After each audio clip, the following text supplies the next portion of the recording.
So I guess we live. I really can't even tell.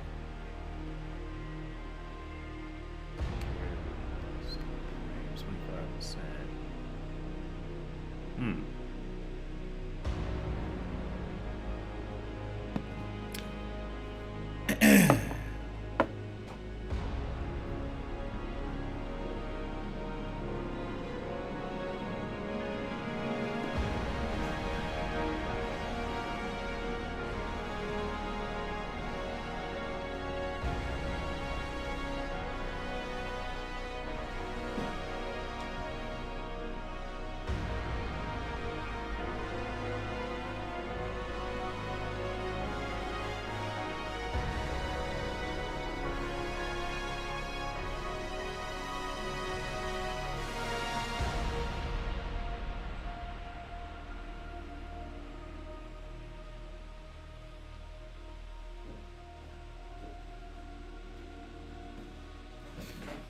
Okay.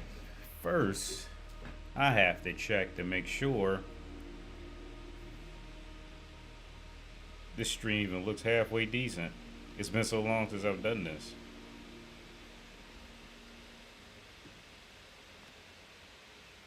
And I'm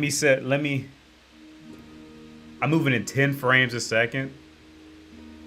That's what I was just getting ready to check. I think it might be this laptop, man. Like this it's probably just this MacBook. I may just turn off the game then. Because I don't think the... Hang on, let me see if I can try it.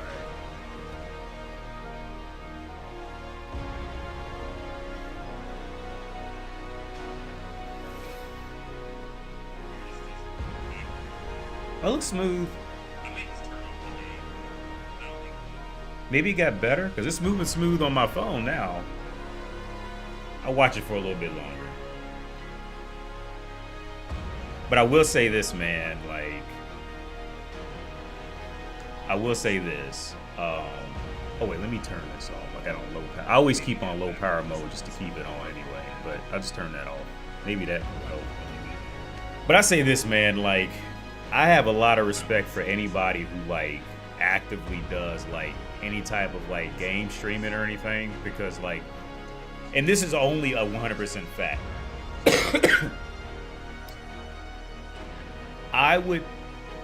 It would be easier. Let me turn this audio down real fast because this is, like, loud. I would have an easier time. I would say you would have an easier time seriously just going to get a master's degree instead of figuring out how to get this shit working. Like, you would have a much easier time doing that, in my opinion. And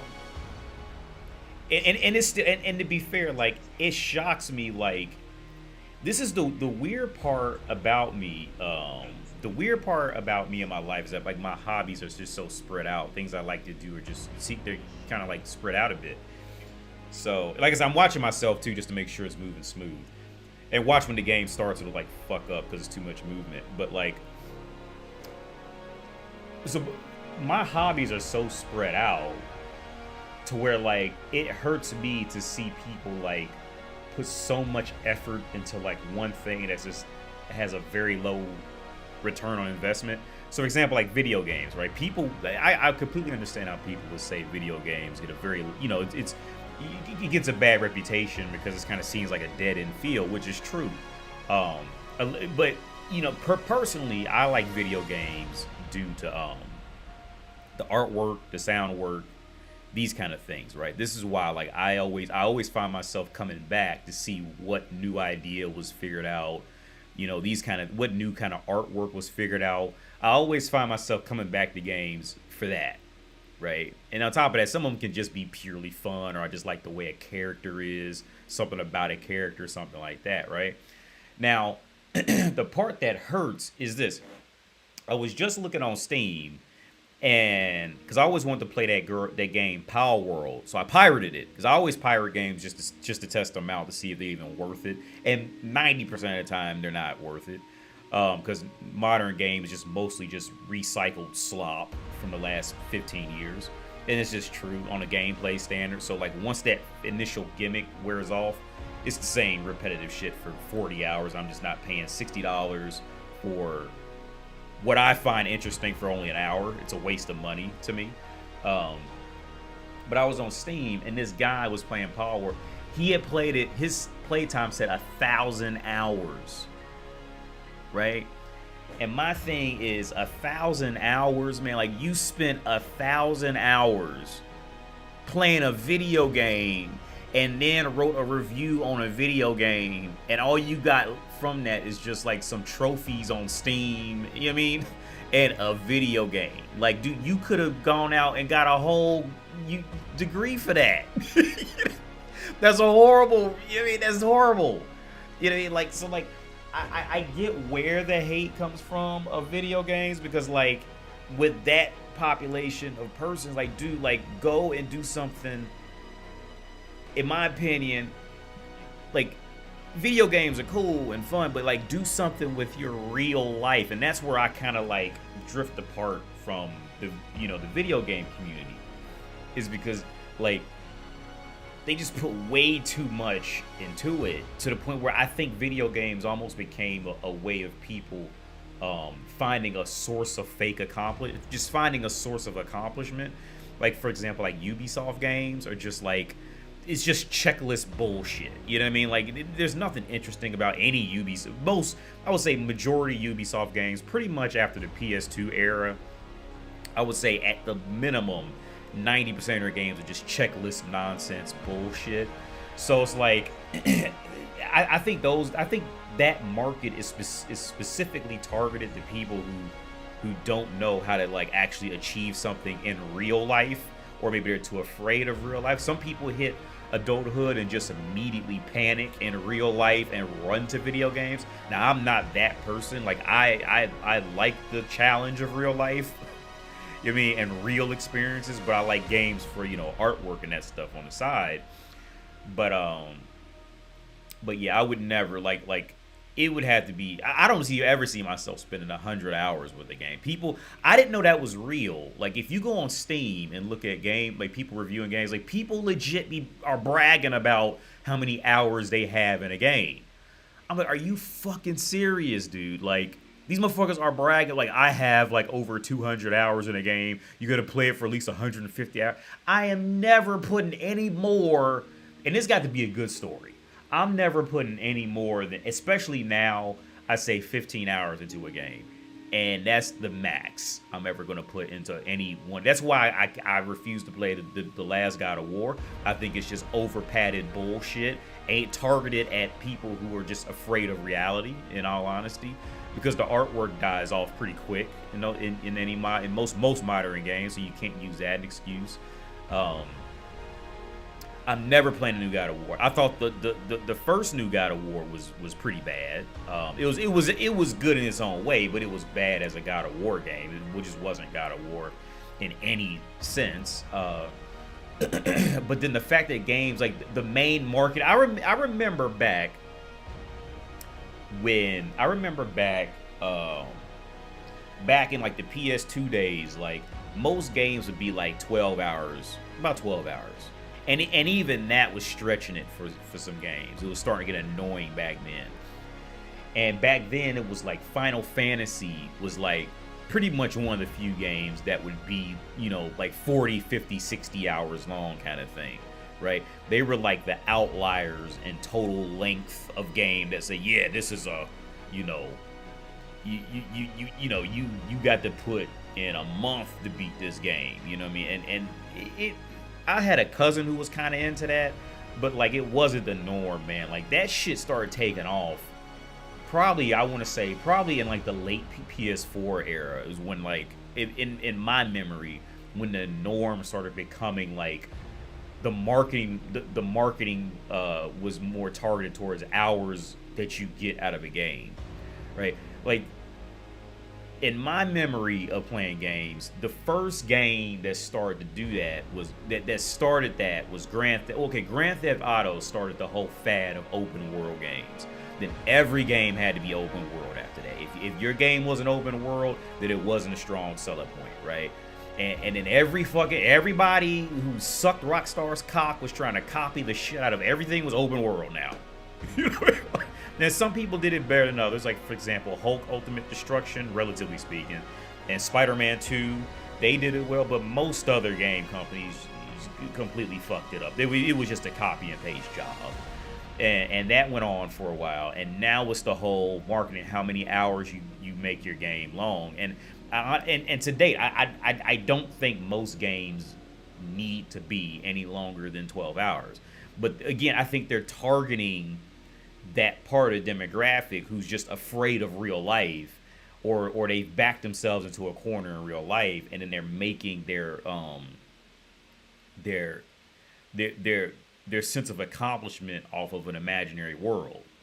Right? I think it's sad because, like I said, at the end of the day, if you're putting hundreds of hours into a game, dude, just go to college. Go learn a real skill. You know what I mean? But that's my rant over there. I just think it's crazy, man. I think that's wild. I think that is absolutely wild. But back to this, I still think that I hope it plays right once the screen starts moving, because I think this laptop's old. But back to this, getting this live stream up and moving, like, just the difficulty in getting this shit up and moving was like so fucking, like, it was so much that I would just recommend somebody just go do something with your real life. It's really not worth, unless you just have like a personal urge to figure it out. So on my gaming laptop, this is probably like over 100 frames per second, and in the stream, I'm pretty sure I can only put it on like maybe like 30 frames a second. So it for those of you who care about this stuff, like, it's moving a lot smoother on my screen than it is on the stream. Like, my shit is moving buttery smooth, and this motherfucker over here, it's like I can lick this screen, but it's like, to me, it's choppy in there. So, but I'm testing it too to make sure the stream doesn't like slow down, because I'm watching it here.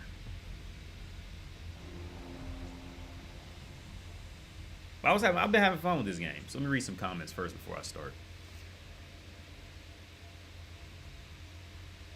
What's up, DeMarco? I meant to write you back, DeMarco, man. I just life, man. I really didn't mean. I seen you wrote me. I just been fucking up, man. I've been fucking up. It's me. The problem's me. What's up, Jen? You came at the perfect time. I work for UPS. I was just put on leave without pay for my job because some girl lied and said I asked her for a number. My union gonna make sure things is right though. Yeah, that sucks, man. Sorry to hear that, man. What's good, AD? How you been? I've been working and chilling. How's baby Crib? Oh man, he's almost 4, man. He's he's with his mom. He's with his mom right now. But baby's fine, man. He's chilling. He's grown out. I think it's time I could probably put more delicate stuff in here, because, like, you know, pretty much from the age of like about 1.5 to like 3, he went through this bad phase of just wanting to throw everything, like whatever it was, he would just pick it up and throw it, right? Like, so, you know, it didn't matter what it was. It could have been an egg, it could have been a ball, it doesn't matter. It could have been a pencil. As soon as he get it, he just throw it, right? So now he's getting to the point where I've disciplined him enough to where he knows, okay, just don't throw new shit you get all the time. So I think now, I'm surprised his TV made it, because he's thrown so much shit. Because I got a TV mounted like up above here. But he's grown to the point where I think it's good enough to he's safe enough to put. I can start actually putting shit where I really want to put it, instead of like moving shit to optimize for him. He's fine, man. What's up, Dibs? Yeah, man, because I was sick this last week, so I I was gonna go out today and go sparring, but I said I'm just gonna wait till Monday until I'm just all the way back, and just start Monday with gymnastics, and all. 'Cause I'm still coughing and blowing my nose. I'm still not right, and I don't want to be that dude in the gym who's like, you know, coughing everywhere and blowing their nose and then trying to spar with somebody. I just don't want to be that dude, even though I don't have a fever and and I can work out. I'm still just like blowing my nose and coughing and shit. So I just said, I'm just gonna wait. I'm just gonna call this week off, just rest a bit more, relatively speaking, rest a bit more, and then just Monday just start fresh, going back to like sparring and gymnastics and shit. With my shitty gymnastics, I'm not a gymnast by any means.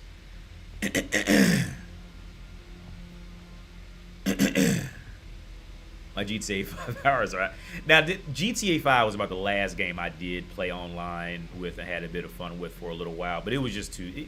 It gets to the point where it's just too much. Like, I love GTA 5, the online mode, and I loved how it like genuinely like blocked you behind like your ability to like buy guns, and it just made shit like genuinely expensive and this kind of thing, right?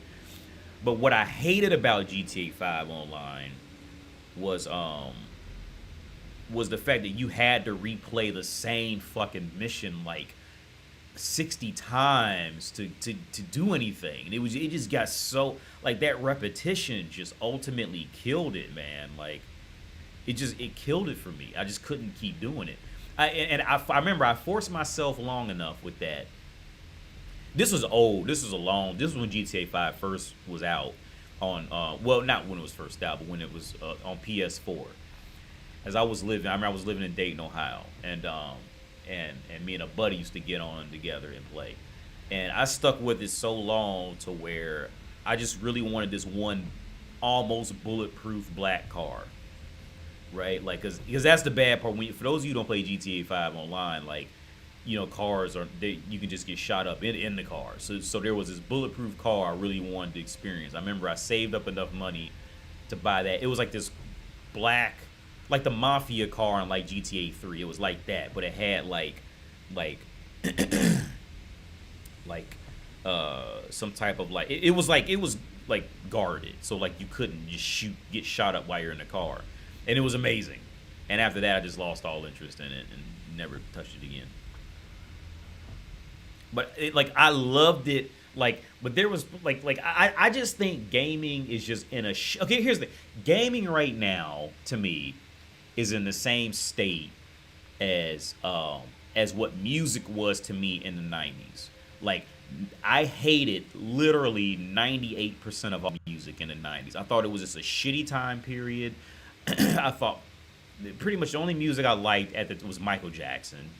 Most other people were just terrible to me. Like I just hate. And I think gaming is in that position now. Like everybody's just recycling everything because everybody's afraid. Because due to how it worked out, everybody's just afraid to take a chance and just be different. Because if you get enough, you got to get enough money to even make a game.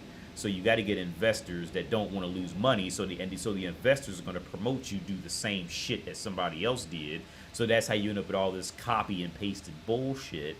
And I think AI is probably going to be the first big thing that's going to like kill that, because it's going to get to the point where like anybody is going to be able to make the game that they envisioned instead of like being restricted by costs or things just not communicating well in different departments. I think AI is going to like kill a lot of that production cost, and then people will genuinely be able to make the experience that they wanted. And I think that's going to finally wipe out this Call of Duty, Battlefield, fucking just the same recycled bullshit we've been getting for literally the last 15 years in gaming. I think that's going to finally do it. The AI. I think AI. I'm a big fan of AI. I really hope it takes over. I'm a big fan of AI. But yeah, let me start playing this. I'm going to play this for like 5 minutes. I got the stream playing right here on my phone to make sure it doesn't lag. That's not for me. You look more stocky. Like, I'm wearing suspenders. I love suspenders, man. These motherfuckers are so comfortable. Steve Urkel was right, dude.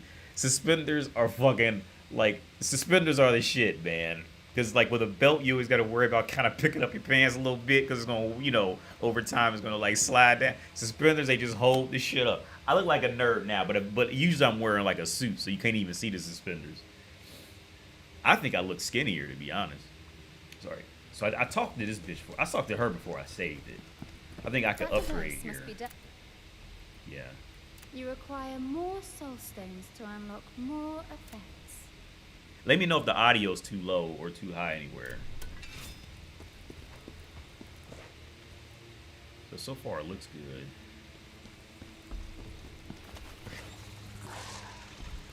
I've been playing other games, so I forgot the buttons.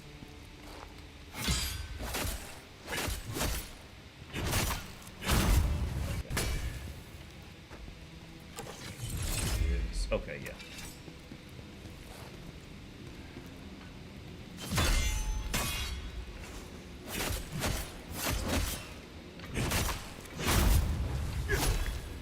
Cause I was playing that Batman game, and I just deleted it, man. Like, it was good, but it was just so repetitive. I just couldn't keep playing it.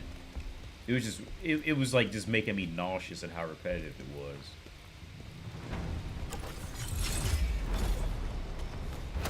Oh, he dodged it? I didn't know he could do that.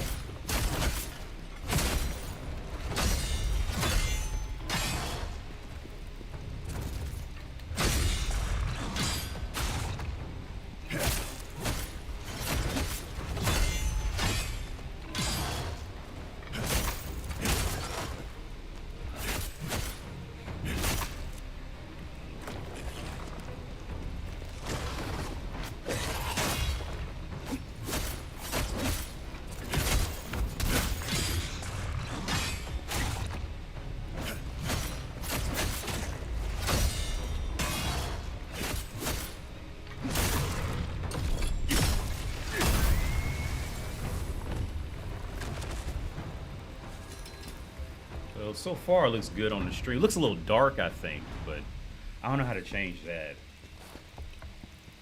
But so far it doesn't look awful. I got the stream playing. Well, to me, I got the stream playing on my phone. Over there.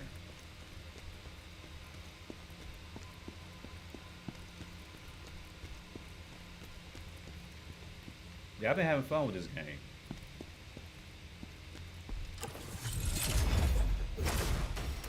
With that shit.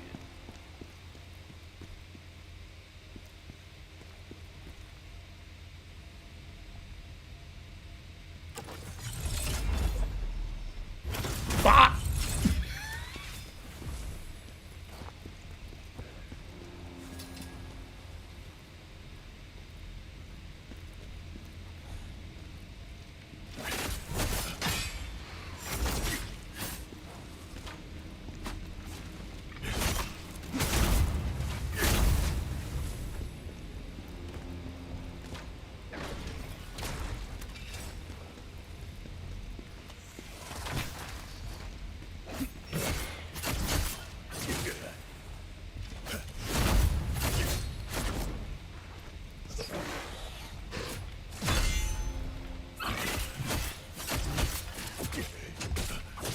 Oh, that's...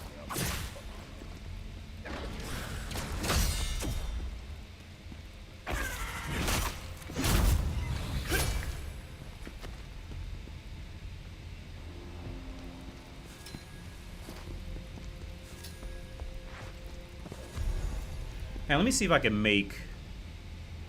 Watch, I'm gonna get greedy and fuck this up. I'm gonna see if I can make... Yeah, I don't even know how to make it brighter. It's not showing me an option. It just says device, use preset 720, use buffering. It doesn't even show me like...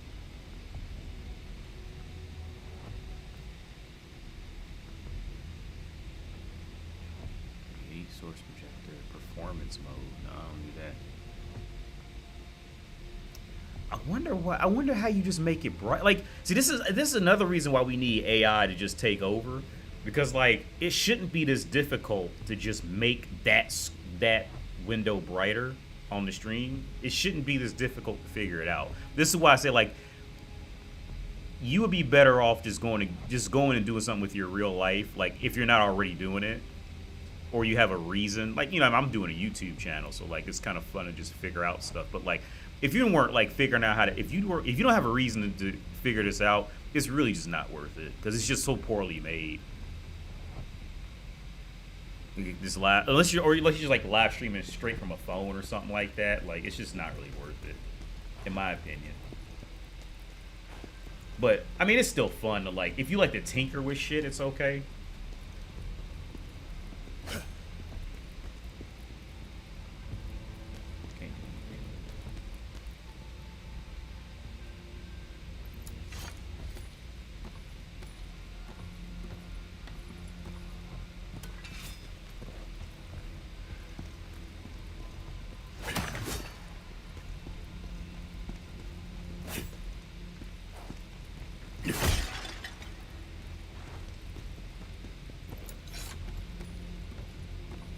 Have you heard? Yeah, I did hear that game, Body Cam. That first, it looks great. It looks amazing, actually. I just never took the time to play it, but it looks great. Wait, what is he doing?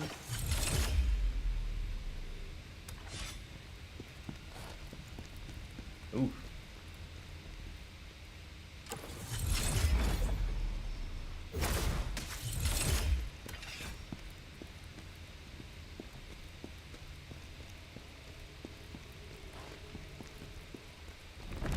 Oh, I forgot. Some of them kind of get up. And I don't know how to stop that. I don't know if I'm just, like, underpowered, but I don't know how to stop them from getting up after I kill them.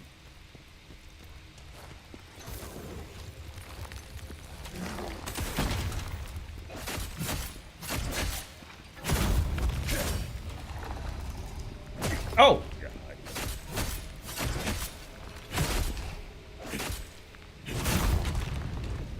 Yeah, see, they keep... I don't know how to stop that. I don't know if I'm, like, underpowered or, like, I need a specific weapon. But they just always get back up. So I just end up having to just run.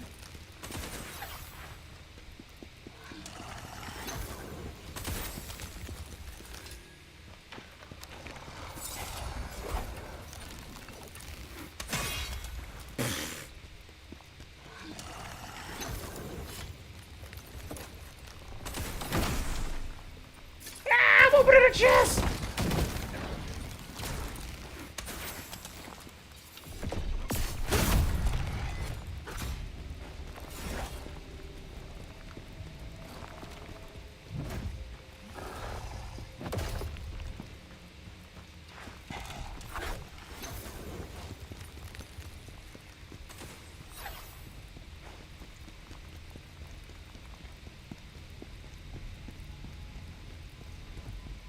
I can move this. Okay.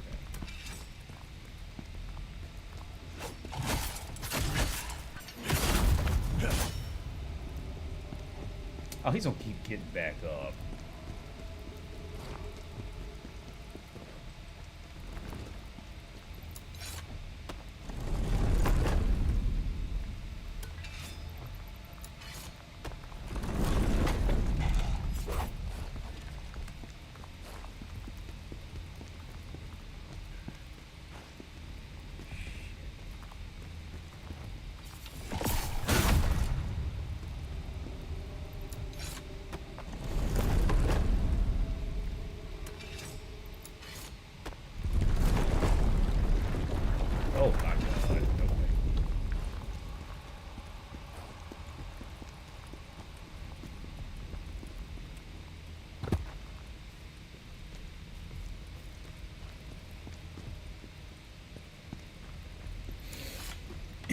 You might have to show a brother around Prague how much is a nice hotel up there. Hotels have gotten expensive, man.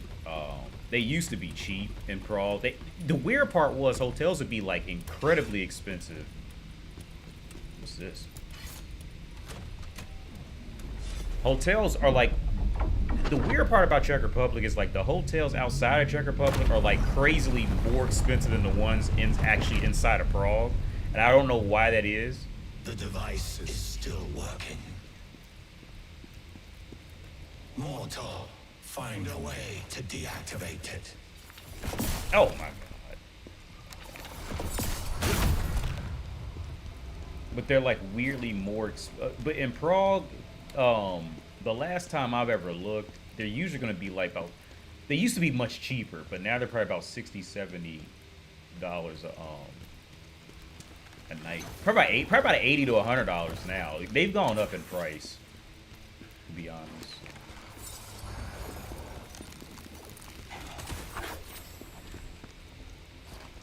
I don't know where to go. The whole game wasn't like this before. It was pretty much just straight linear, but now it's like it's doing all this like puzzle shit.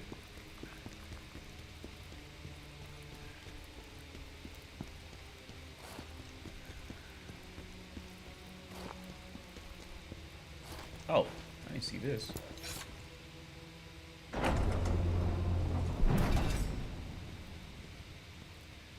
Just stand there and let me kill you.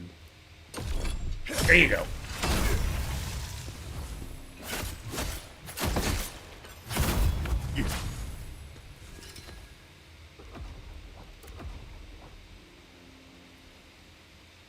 Which one am I? Okay.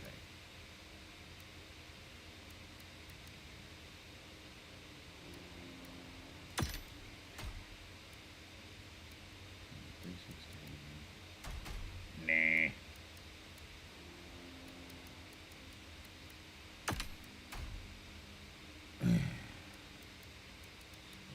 Yeah. I still don't know what this shit is. I have no idea what all. Oh, you guys can't even see what I'm looking at over there. Why is it? It's cut off. Hang on. Yeah, it's cut off. I don't know. You guys can't see what I'm looking at. I don't know.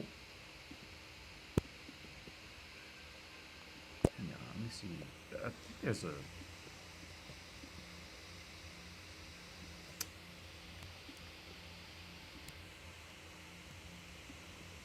There it is. Okay, you guys couldn't even see what I was looking at.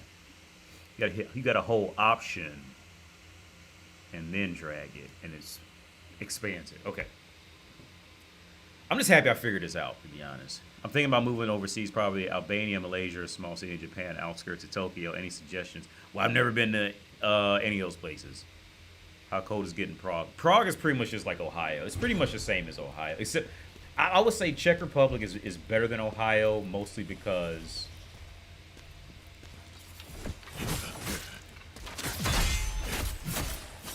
Czech Republic is better than Ohio because they don't get the they're not gonna get the storms that we get. Like, you know, like pretty much anywhere in the US, anywhere in the US, we're gonna get, like, when it starts to rain, it you know, it rains like hard and for like, you know, at least 30-45 minutes. Like in Czech Republic, like pretty much most places in Czech Republic, it's just gonna get like, you'll get like a good drizzle kind of thing. It might be cloudy all day, but it's never gonna like rain like all day. Very rarely. Or like if there is a hard storm, it doesn't last long at all. Like they don't really, if a person's only lived in the Czech Republic, they've never experienced like any kind of they've just never experienced any real storm because they just don't get them here. I think it's because the location of the mountains.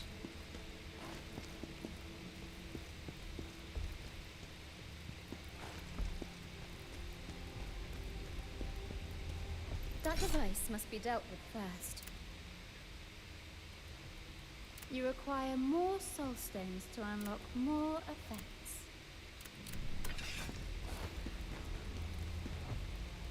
Okay. I'm still lost.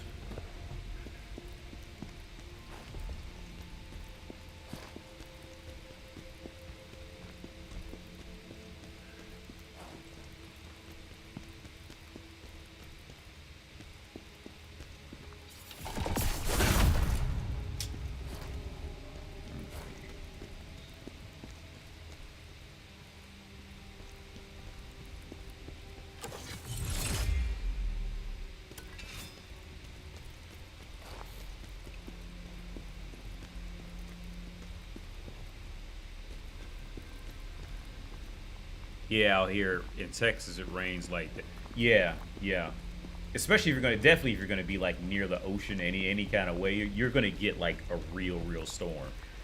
Um.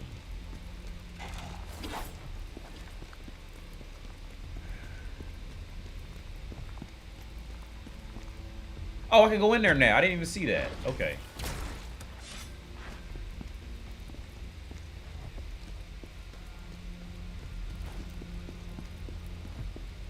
But yeah, no, Czech Republic, it doesn't rain, so it's better because of that, for real. Because it just doesn't rain that hard. But the overall weather is pretty much identical for the most part. They really don't get like a lot of like super heavy like. The summers were pretty much identical when I first came here, but like over the last years, it's been. Well, to be fair, I don't go out to go. I don't go out every day, so I could just stay home a lot, so I don't have to deal with the heat when it gets like super hot. And then most places aren't going to have air conditioning. Pretty much once you leave like America or like other Western cultures, like they just don't for some reason like they just don't do air conditioning in many other places. So, you have to learn how to like to genuinely like block the shade, block the sunlight from coming in, this kind of stuff like that. Know when to open the windows, to not let the hot air in, and then open the windows once the sun is not shining like on the window, so like the cooler air will come in. So you learn these just little things you just kind of learn just through survival kind of thing. I kind of want to do this because I know I'm starting to get slower. I know I'm going to get slower over time. That guard stamina, you need that shit, man, in this kind of game. I'm talking like I'm going to play this for too much longer. I'm talking like I'm getting ready to put 60 hours in this motherfucker. This might be the last time I ever played this game.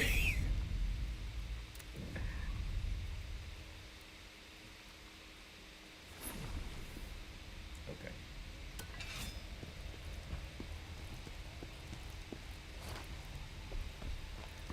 Oh. Go upstairs. Okay. Ah!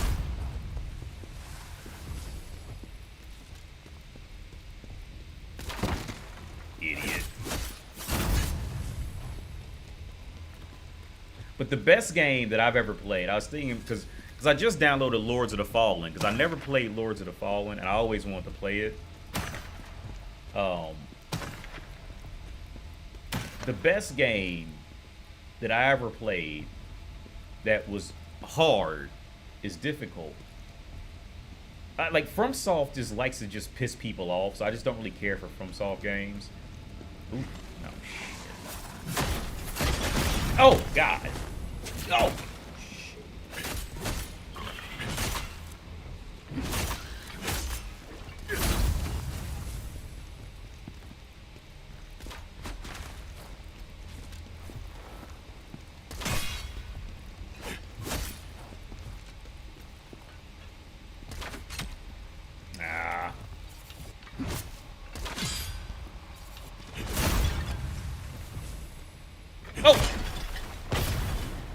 So the best difficult game I ever played was Ghost of Tsushima on the hardest difficulty. That's by far the best game I'd ever played. Because when you play that on the hardest difficulty,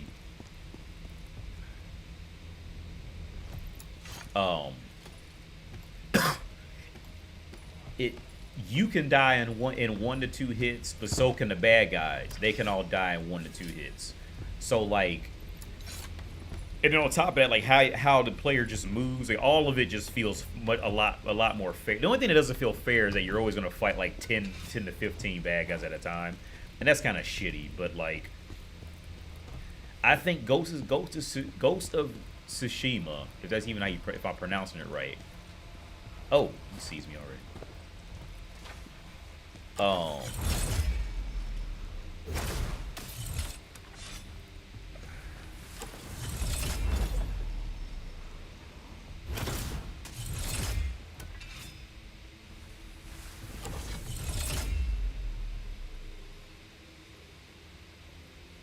Oh, that's some rocks. Okay. Ghost of Tsushima, by far, in my opinion. Jesus Christ. Okay. I can do this. Ghost of Tsushima, by far, was the best game in my opinion that did difficult well. Pretty much every other game.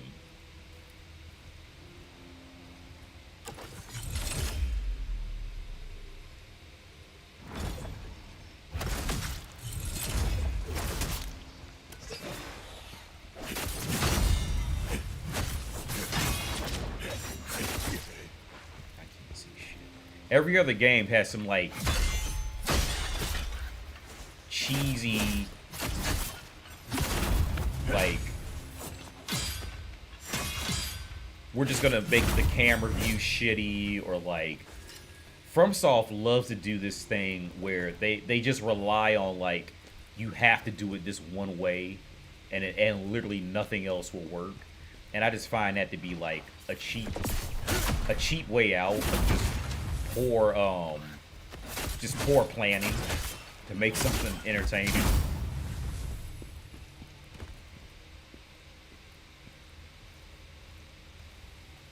Oh.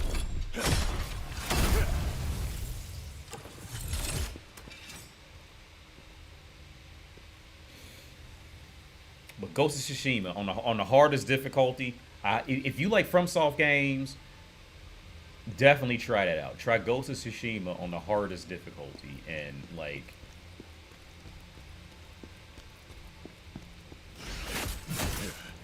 yeah, that was dumb as fuck. And I'm getting lit up. Jesus Christ.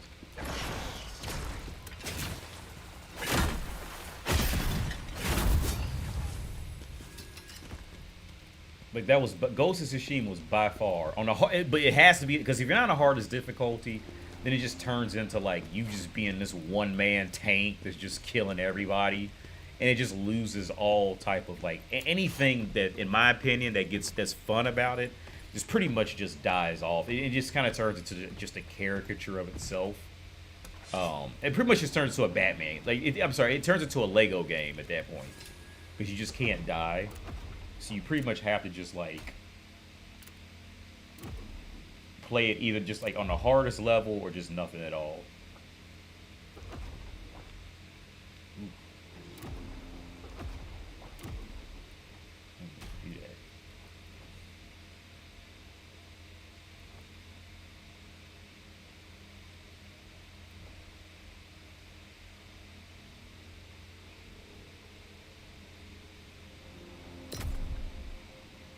So I just upgrade this spear just in case, because I know I'm going to come across somebody who I got to keep a distance from. So I just upgrade this just to do it. I know what's coming, where I'm going to have to fight somebody that's going to, I'm going to need to really, oh shit. Jesus Christ.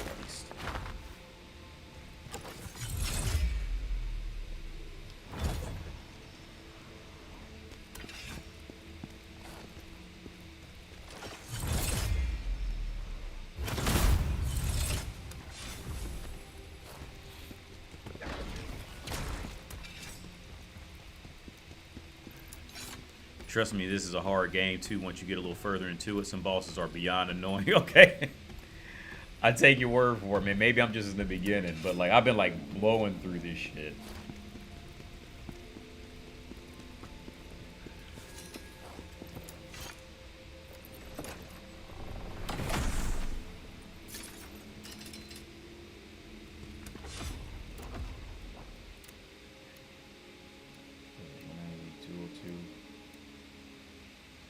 Recovery increase plus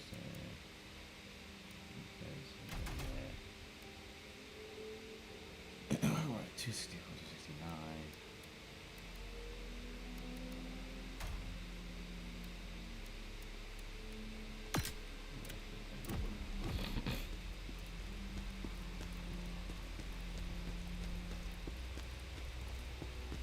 Living life on the edge.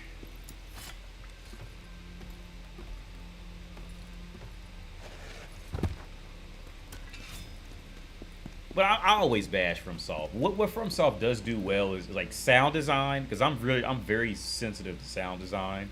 I think they do music and sound design. They do all these things really well, in my opinion. And just like the look of the bosses look good. Like my main issue with there's a big dude. My main issue with it is just this constant one note depression. Bop! Uh-oh. I regret the decision. They had to pause the whole screen when I touched him. Like, well, hold on. You don't know what you fighting, bro. Elite enemies are high health stam. They put as powerful as frenzy. Oh my god. Did I just make a mistake? God.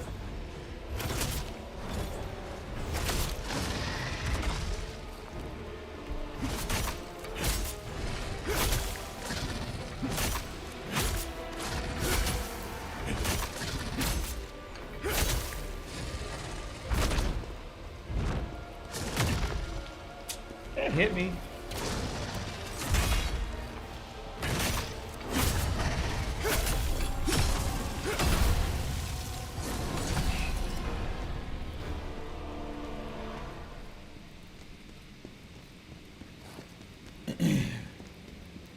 I do need to save.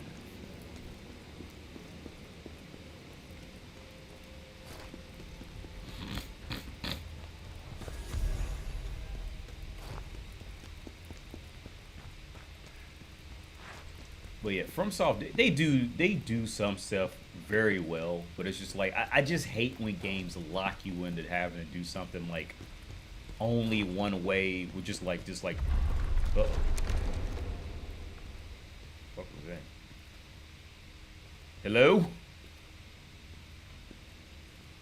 Is anybody in y'all? Oh, I see them spikes down there. Fuck you. They tried to get me. Yep, spikes that fuck you.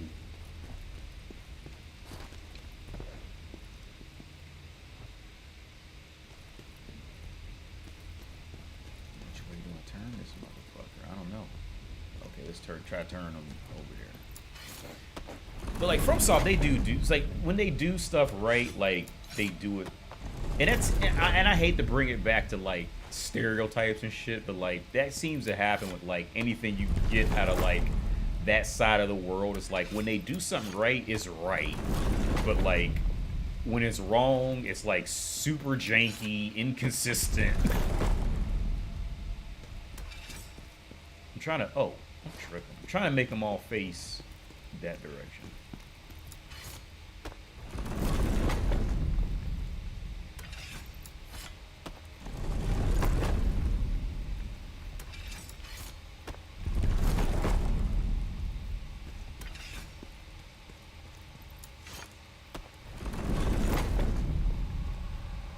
This motherfucker must be scared. He pulls his swords out between every fucking... Yeah, that between every...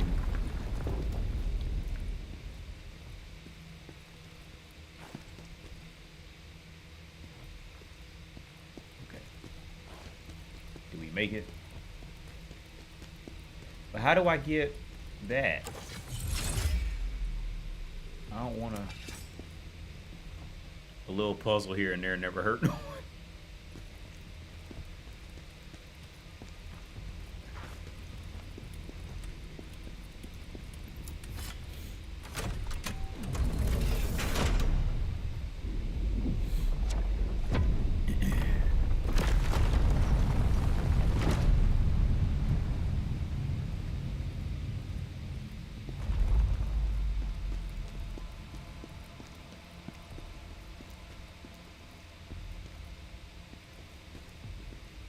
Oh my god.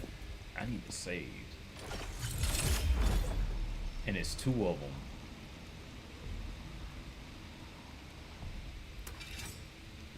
And I don't like how the sneak up system isn't really like, it's not right, man. Like, Like it's not good. It's just not consistent.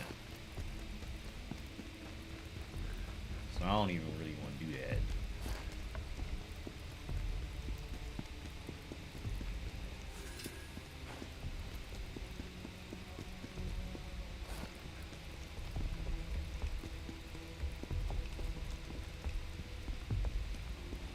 I thought I could save somewhere. Oh, did they close it off? I thought there was somewhere I could save. Because I need some health. There it is.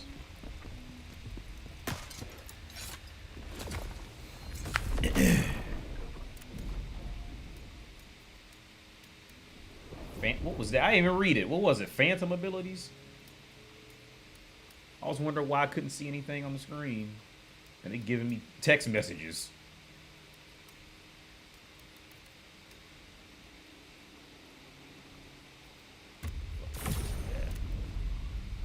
Oh, here it is. What's this? Defeat enemies while accompanied by an unlocked phantom to... What the fuck? I couldn't even read it. You took it off the screen.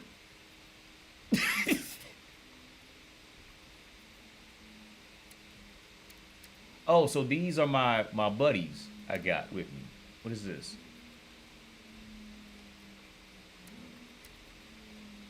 Unlocked. Okay.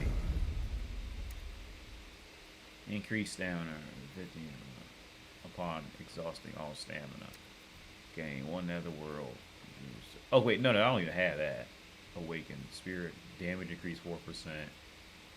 I don't even know what spirit of advocacy is. He's bringing it. See, this is another issue I got with games. Like it's like it's just all this just overload of information. Shit. Like I just want to play a game, dude. Like, if I'm going to do all this, I'd rather just go study for a real degree instead of having to apply. I get 4.2% of advocacy damage and 3.2% of the poise and 14%. And I go to the menus and I have to actually equip it and equip my 14% posture increase. Motherfucker, just go get a college degree, man. You wasting all this time focusing on this shit to get your character more powerful. Get your grown ass and... What the fuck is this?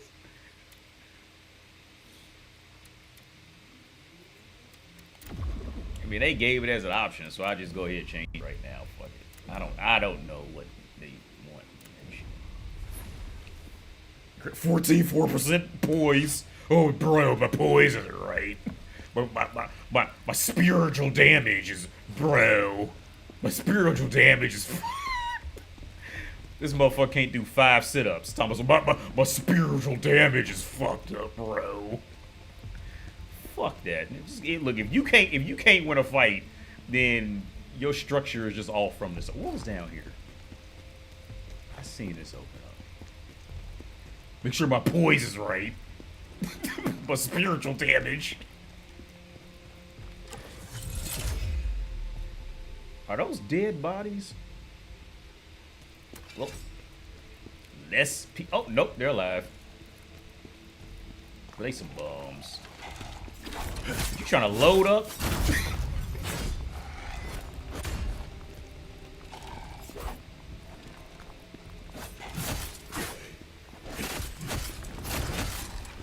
Oh, they're doing that shit again. Okay. Oh, don't go that way. Just run.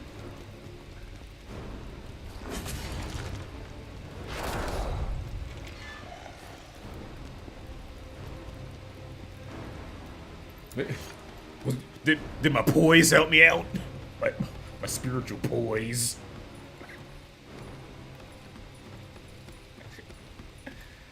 I don't give a fuck about poise. Okay. See, FromSoft would have done some shitty shit like put somebody back there. So now I'm traumatized by FromSoft. And I'm checking like every corner when I walk past it. Because FromSoft loves to do shitty shit like hide somebody back there kind of thing. Or hide somebody like right behind this wall. And it's just all the shitty FromSoft, you know what I mean, things that they do. Like I'm just traumatized by it. So I gotta check every wall. before I see anything that could potentially be valuable. Oh, thank goodness. My poise meter probably go up. What's this? So I'm at 198. I ain't reading all that shit, man. If I just see data that gets added on, I'm not reading that shit. If I just see more data than what I got before, I'm just going to... You know what I'm looking at? The first thing I'm looking at is the total defense. If that number is higher, you automatically got my favor. And if I see anything that has to do with stamina or health, then I'm keeping it. I'm not reading all the other shit, dude. Because if I'm gonna take time to read something, I'm gonna read something of actual value in real life. It's too much. It's just too much. You need to get a real life. Okay, that's cool. Damage multiplier increase. They got my attention a little bit, but no, that defense is too low. This 193. Fuck that.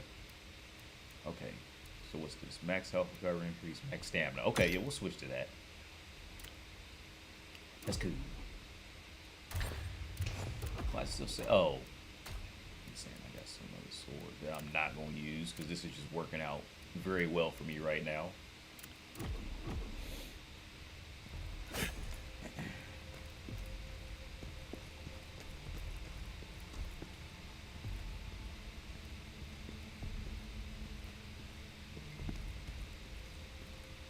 See, I don't trust this shit. This don't look right.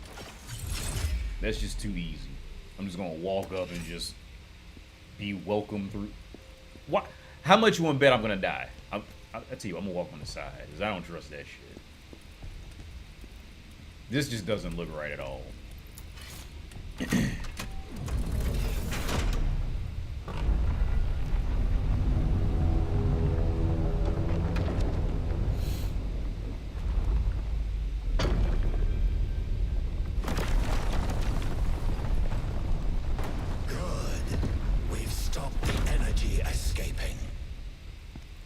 We, motherfucker, I stopped the energy from the fuck you talking about we? I walked my ass up in here and pushed the button. I accept your challenge. I didn't ask for a challenge. What the fuck are you talking? You accept my challenge. Beware. A revenant warrior. Oh, God.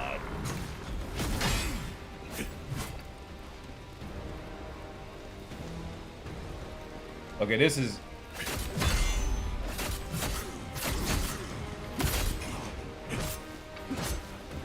This is where I probably need that spear, because he has that long-ass sword.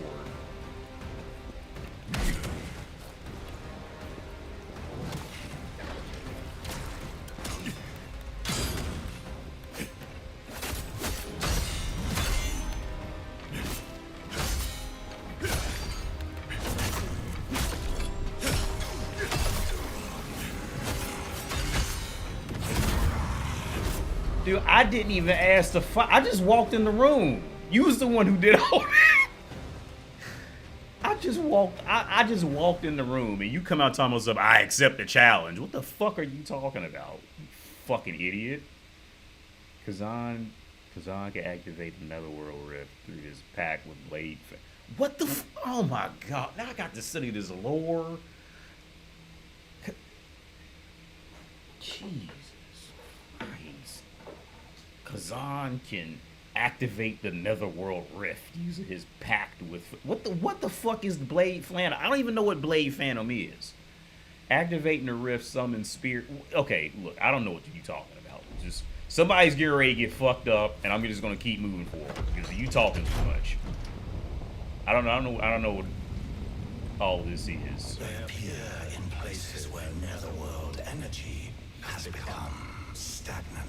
Most are spiteful, malicious creatures, desiring only to fight. But some might give help if you have something to offer.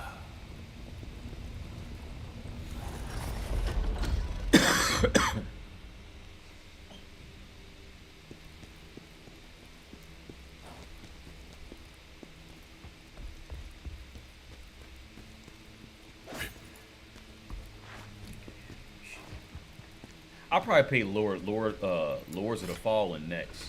Cause I always wanted to play that game. I never got to. Either that or Neo 3. Cause I always wanted to play both of them. And I played Neo before. And I just never stuck with it. I'll probably try those out next week if I live stream next week.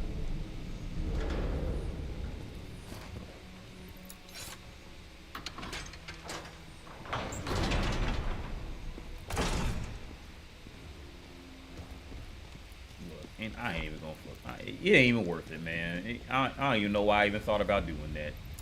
Cause you over there minding your own business, ain't bothering me. And I'm getting ready to just go over there and just stab you in the back. For no reason. It's not even worth it, B. Just go ahead and mind your business. Anyway. What's this?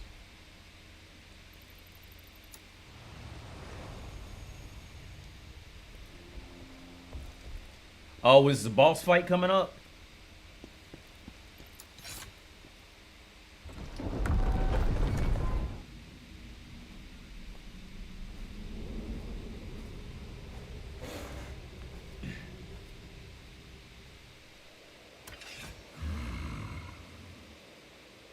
What is that powerful energy? The leader of the dragonkin, perhaps? That energy I can sense. It feels like his Mars. But how can that be? This looks pretty cool.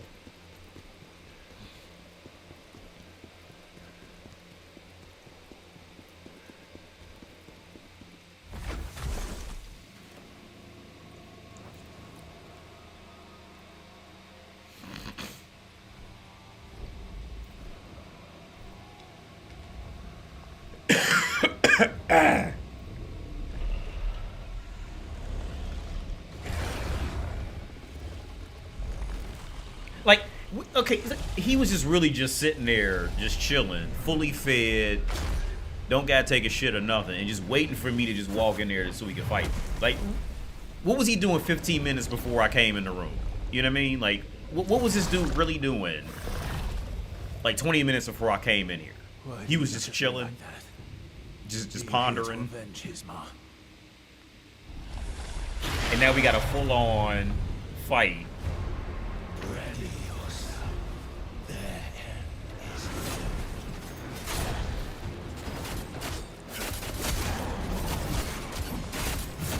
Oh my god.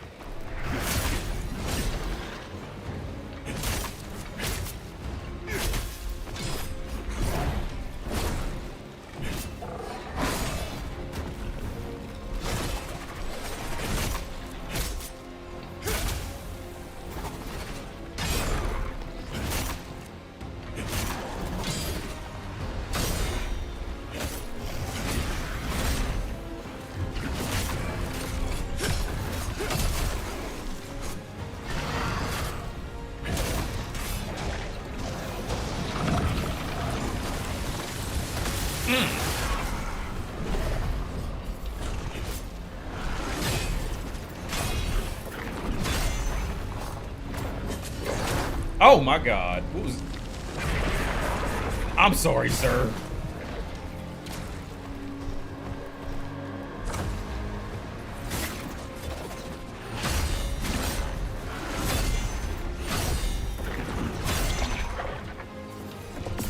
Bah!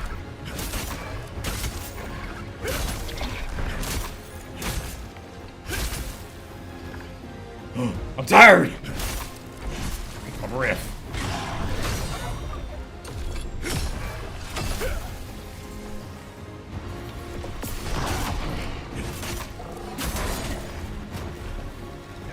Oh, I'm trying to heal.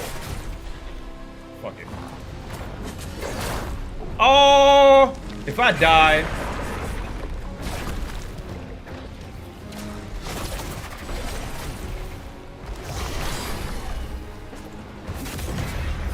That would have been so fucked up if I had to die and he had one hit left.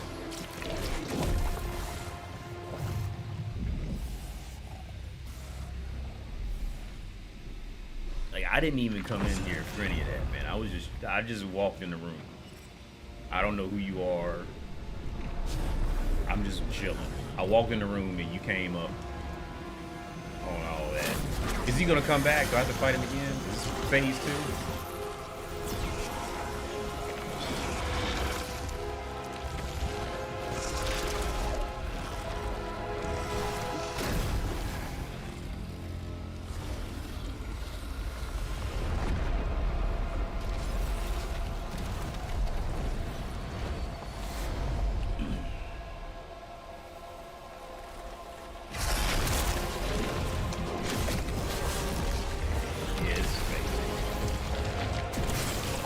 I thought that was cool.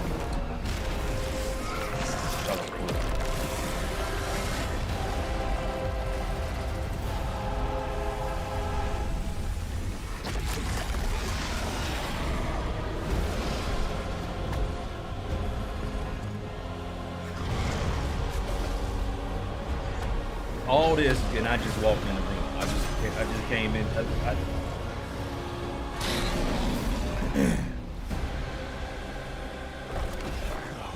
The power of Hisma.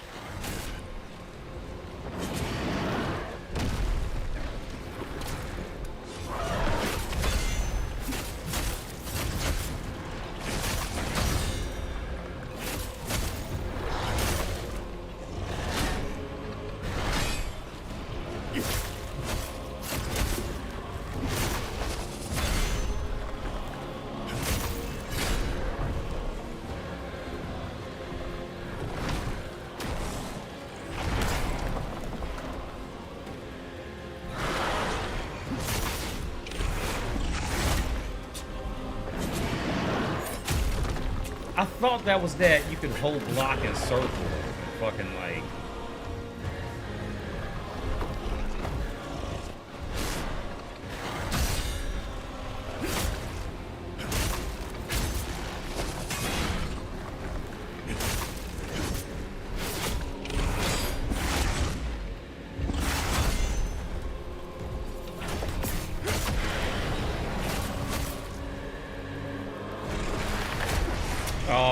I swore I hit the block button. But yeah, I was bullshitting that. I didn't know it was going to be a whole second phase thing. Because I was bullshitting the first phase. What's this? You acquired La Crema. What the fuck are you talking about? Oh, so I can upgrade. Okay.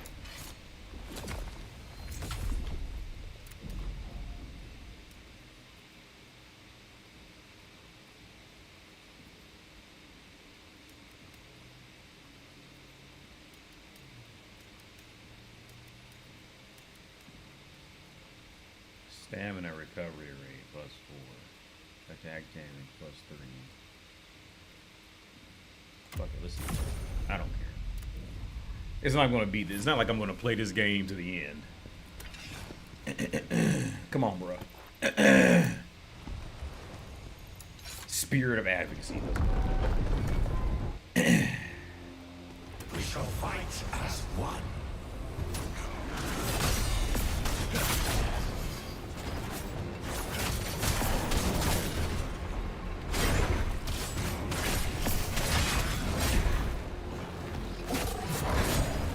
I'm pushing. I swear I'm pushing the block. Oh, I didn't push the block button that time. But I swear I was pushing the block button for at least 3 of those.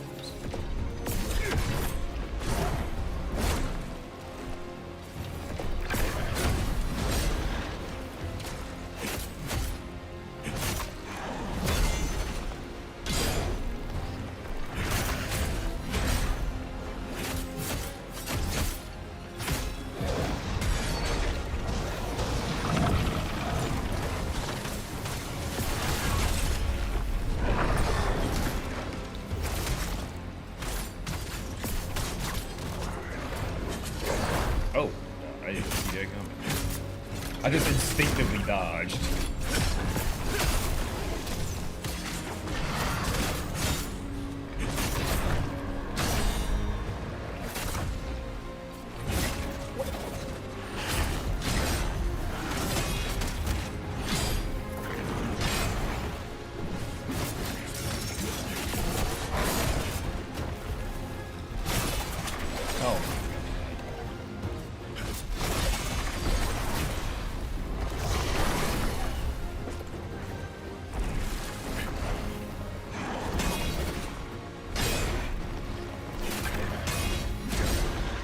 I bet if I just hold, I'll keep trying to parry. If I can just hold block, that'll probably make it a lot easier.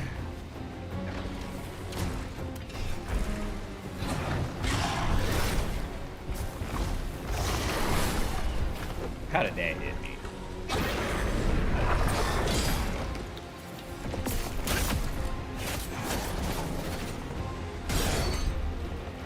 Oh!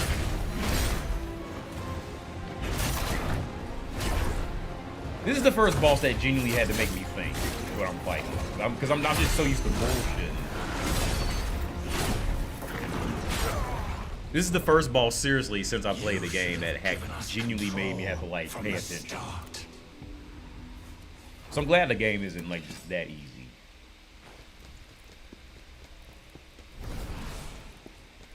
So I could just keep getting... So I'm going to eventually just get strong enough to just brute force him. Because it looks like I keep getting more of that, whatever that shit is.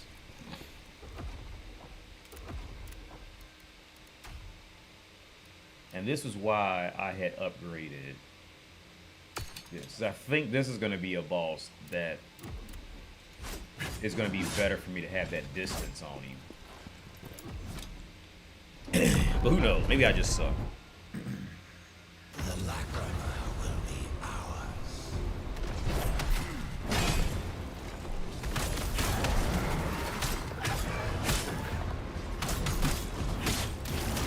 He seems like he's pretty fucking weak to spear. Maybe he just glitched out. I don't know.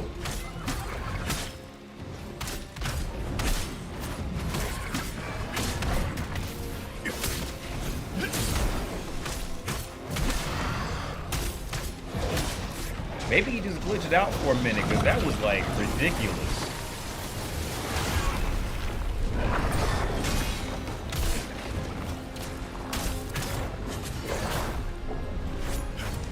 Hello, I'm punching you. Why aren't you feeling pain?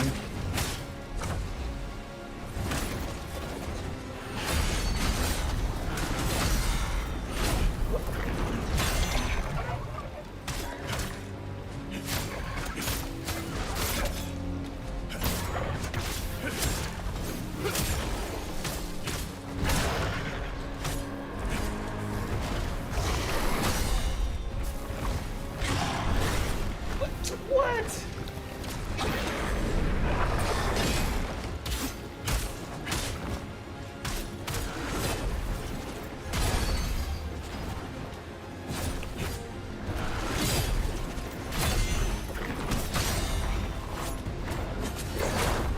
That's bullshit, dude.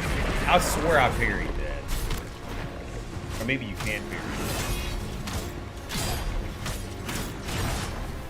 I just don't care. No. The power of his mom. Okay.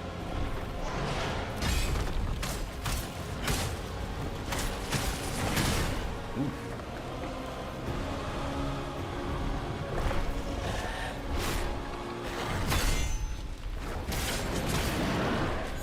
Yeah, I got it. That's what I thought I did the last time. He just didn't.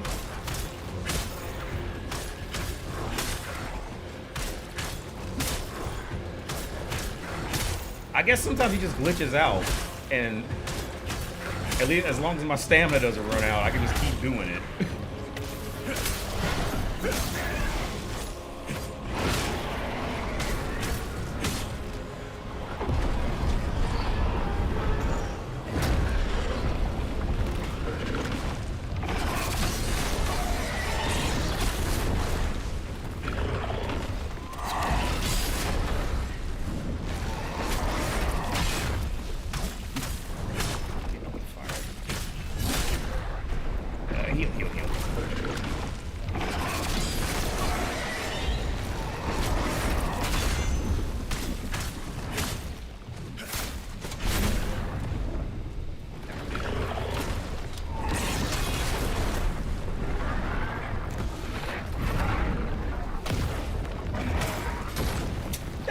That's cool. I hate when they do attacks like that in games.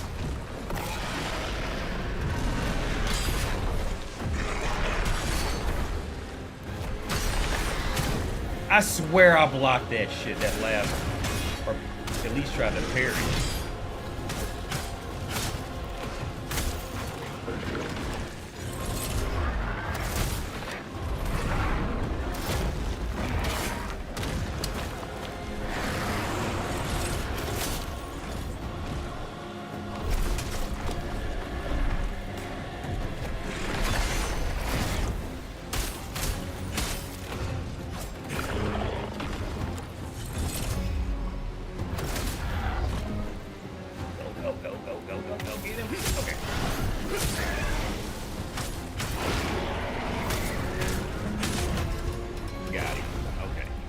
That's done.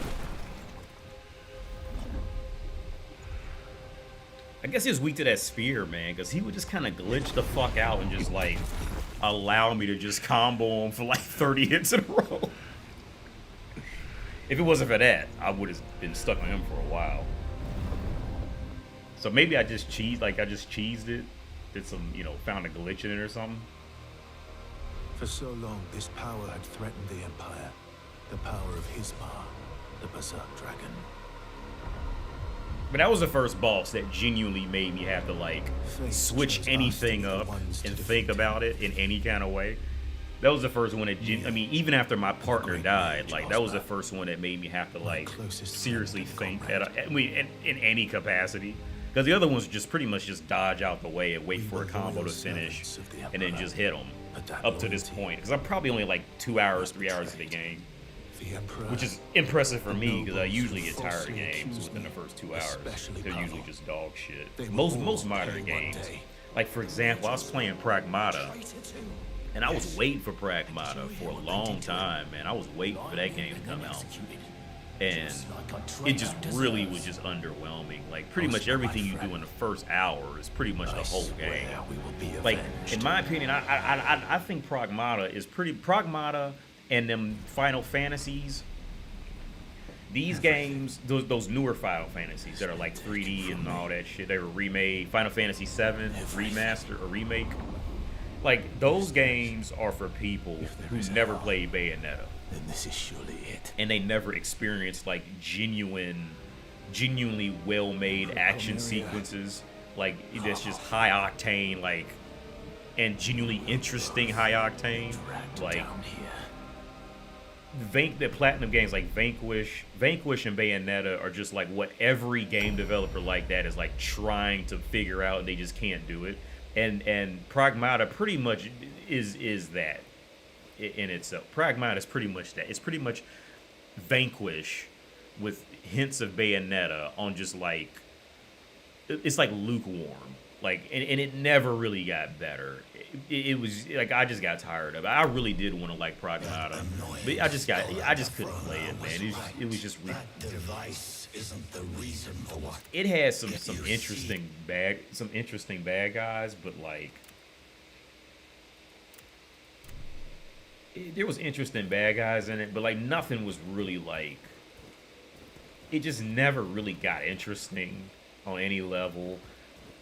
They were trying to piggyback it off that bullshit like Kratos and like I have to watch over my son or my daughter or whatever the fuck, you know, and they were like really piggybacking off of that.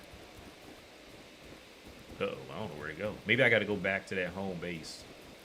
But like Pragmata, I really wanted to like Pragmata, and it just wasn't. I just didn't find it good in my opinion. It was just a waste of time. It was interesting for the first maybe hour, and after that, you could see they just ran out of steam. Either they with Pragmata, I think either they just ran out of. I think they ran out of steam, or they were afraid of alienating people like Bayonetta kind of did, and where it became just too wild, so they just kept it lukewarm to just maintain the audience, because it really was just over. It was. Everything you play that game in the first hour is pretty much how the rest of the game is built. Yeah, I just couldn't do it anymore. The redstones, the codex. Yeah, I think I'm gonna leave it there because it's 9 o'clock. This is a good place to stop, man. I'm gonna go ahead and turn this off. What was up? What? Upgrades. Damage increase.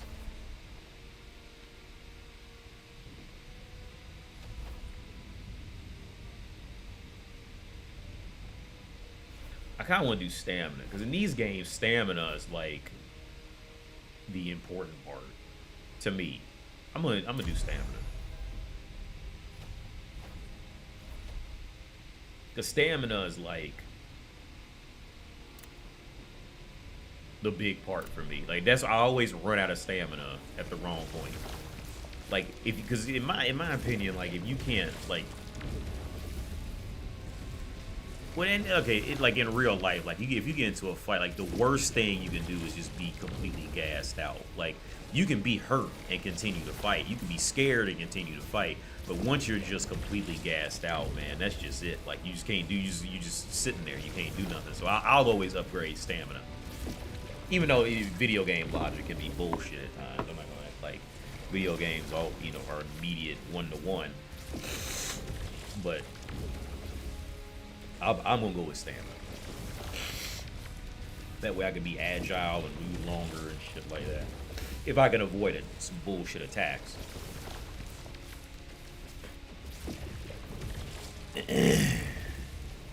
Second try on this is good work. Well, I'm playing on normal difficulty, so I don't know if that's like the legit. I'll show you. I think this is like normal.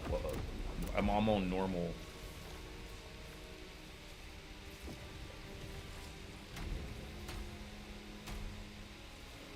I don't know how you find a difficult, but it's on normal difficulty.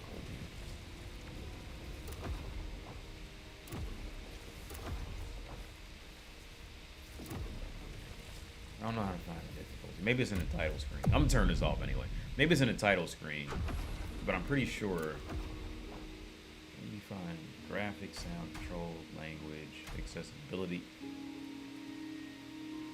What's on expert?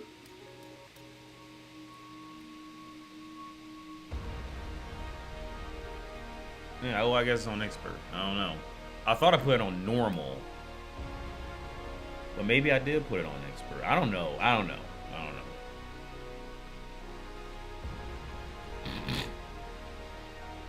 I could have swore I put this on normal difficulty though. So I think that I don't think that's correct. I could have swore I put this on normal difficulty.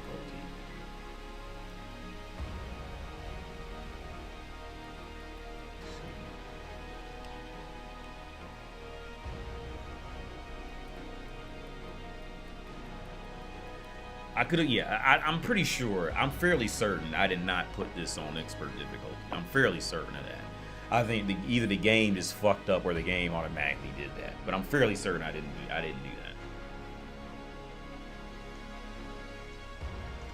Go.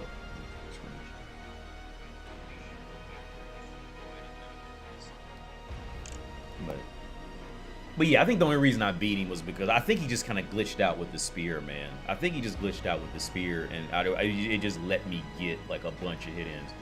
Because if I had kept playing him with just the regular sword and that axe, whatever I was using, I think I would have been stuck on him for a little, at least a good 3-4 more tries before I would have like, got at least better at. I don't think I probably wouldn't have beat it in 3 or 4 tries, to be honest with you. I think it probably would have lasted a good, probably a good 10 times before I beat him. But I think when I switched to spear, I think he just kind of glitches out with the spear, and if you just keep hitting him with just like a light attack, he just like, what's they call it with like stunned. He just got stunned between every hit and just couldn't. He got stun locked is what it's called. He was just stun locked and just couldn't get out. So I just kept doing it until the circle thing came up, and then dodge a little bit. But yeah. Because I'm not great at these kind of games. I'm not great at these kind of games, for sure. But yeah, man, cool.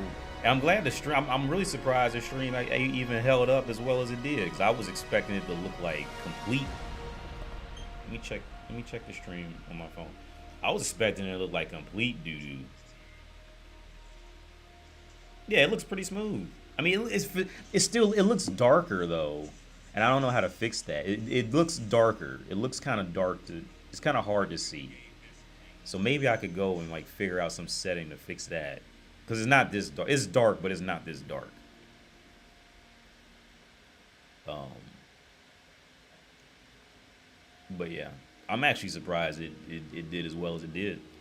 the computer and the whole setup. And to get the audio to work right was just a pain in the ass, man. It was just like to get it to where you guys can hear it properly and then I can actually hear it on top of that was just a hassle. If it wasn't for AI, I would have never figured that shit out. AI had to walk me through it, and even then, AI is gonna fuck up because they upgrade and move shit for no reason in software. So it's like you pretty much have to just kind of wing it and get the gist of what AI is telling you, because AI can't keep up with them updating it and just changing shit for no reason. So long story short, we got the stream to work, and it did better than I thought it would do. Because I've had some horrible gaming live streams where the audio, the quality was just horrible, and I just could never figure it out. But cool, man. I've been drinking orange juice. I guess orange juice crazy the past few days. Word up, Elijah. You still here?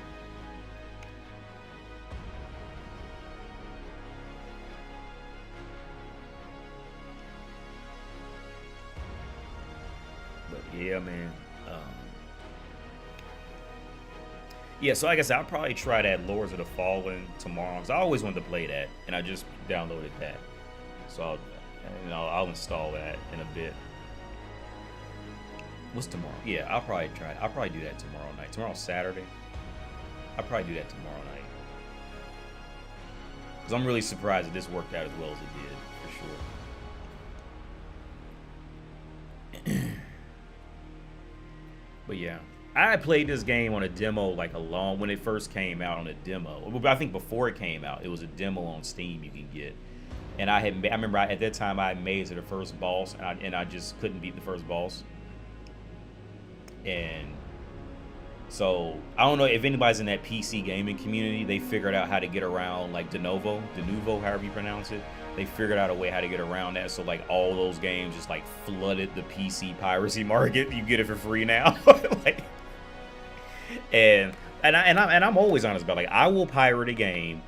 I will pirate a game mostly because now many games I already do own, like for example like Red Dead Redemption 2. I own like I already own a lot of games. The reason why I pirate games is mostly because of one or two reasons. One reason is because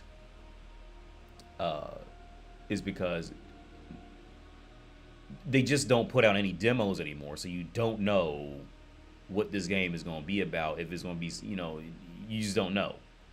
So and demo discs are just like a thing of the past. The younger generations probably even know what a demo disc is, but the older generation knows what a demo disc is. It was this disc you can get in like a gaming magazine or like with another game, and sometimes it'll have like it'll just be one big demo, or it'll have like 10 games as demos on it, and then like 2 movies of like other games to show you trailers for other games, and you could try the game out and know what it is, right? But that's long. Them days are long gone. Now it's long gone. You'd be lucky to get a demo of a game unless they're like super confident on it. So I will pirate a game for that reason, and another reason why I pirate, just essentially use it as a demo to see if it's even worth it. And most of the time it's not. Most games are just recycled trash over the last 15 years. But the other reason why I'll pirate a game is because the launcher in the PC gaming world, if you game on PC, you know that you have to download like a separate launcher. Like for example, like EA, if you play if you were to play Madden on PC, well, you have to download not only Steam or if you download it from, maybe I don't know if you can even download it from EA directly, but like you have to log into EA's launcher to even launch the game, which doesn't sound like a big deal, but it's a big deal because half the time the launcher never fucking works. It literally never works for a game you paid for. You literally cannot launch the game that you played for because their software is a piece of shit, right? So you're sitting there, you just spent $60 on a game, download it, install it. Now you gotta log into this launcher that barely works half the time, or it just may not work altogether, and now you can't play the shit that you paid for. So yeah, I'm gonna pirate your shit and bypass your whole launcher system if I want to play a game that you like. Ubisoft, same thing. Ubisoft was so bad with this, right? That I opened because I bought Assassin's Creed Unity. I had Assassin's Creed Unity, and I had it for a long time too. And I wanted to play it again, right? So I re-downloaded it on my PC probably about a year ago. Guess what? They're so fucking retarded at Ubisoft that they won't let you even start a new game in Assassin's Creed Unity. So like if you played the game like halfway through 10 years ago and you say, oh, I forgot everything, I want to start a new game, it was literally impossible for me to figure out how to start like a new game and start from the beginning all over again. That's how bad it is on PC for many of these developers, right? So, and that's another reason why I think many people will just say, fuck it, I'm pirating this shit. That way I have control over what I have. Because Assassin's Creed Unity would cloud save automatically. Well, you could not get access to that cloud save. And you couldn't start a new game. Maybe they fixed it since then, I don't know, but you could not start a new game from that. So like I said, I was like a good 10 or 12 hours into that game and just put it down. I wanted to go back and replay it. It was two problems. No, let me take that back. I think I did end up figuring out a way around that. I think I had to like go into like my desktop and actually delete the save and something. I think I figured out a way around that. The other problem with the official copy of Assassin's Creed Unity was the external controller support was just completely fucked up. It was just like for games like that, Splinter Cell, not Blacklist, but the one that went back to its roots. And it was difficult, and it was like in Afghanistan or some shit like that. It was a great game, but the controller support was just completely trash. Like it would work, but like none of the buttons would map properly, like at all. So like if you wanted to crouch by using like X on a PS5 controller, well, it would be like L2 for no reason. Like it wouldn't. There was no syncing. It was just completely sporadic nonsense. Like it was. I mean, it was so unbelievably bad that even if you pirate that game, it still doesn't work. Well, and this is why people just hate Ubisoft. There's like mostly PC gamers usually hate Ubisoft more than console gamers because you get to see these other sides of Ubisoft that's just so embarrassingly. Another thing Ubisoft does that's completely retarded, that and some other developers automatically do this, but it's much easier to fix it, is if you're gaming on, if you're playing on PC, if you have a 4K monitor, Ubisoft games will automatically force the game to render in 4K resolution, even if you don't want it. It just automatically syncs to your desktop settings, where most games don't do that. They let you set. I mean, they may automatically do it, but they let you change it. Well, most Assassin's Creed games won't even let you change it. If you put it on full screen, it's going to default to showing it in 4K, and you can't adjust it to 1440p or 1080. It's all these little things is what makes people I think the PC community has far more merit to hate Ubisoft because they just do stupid shit consistently that nobody wants or asks for at all, and it's just like, and it's just dumb. You know what I mean? And then, like I said, the launcher problem. So I will pirate a whole game just because the launcher just doesn't. Like for example, Red Dead Redemption. I couldn't get Red Dead Redemption 2 to work on my gaming PC on the official copy. I would play it for about 20 minutes, and it would just lock up and freeze. The official version, right? I couldn't get it to work. So what did I do? I went on my pirating websites, downloaded the pirate version. It worked flawlessly. It worked. So like I will happily own pirate when software catches when the professional world of software development catches up, then I'll pay for shit again. Until they catch up, I'm gonna steal your shit because you don't know what the fuck you're doing. It's something I'm interested in. Like I got another example with Microsoft Word, and I'm gonna let y'all go because I'm on this rant about pirating now.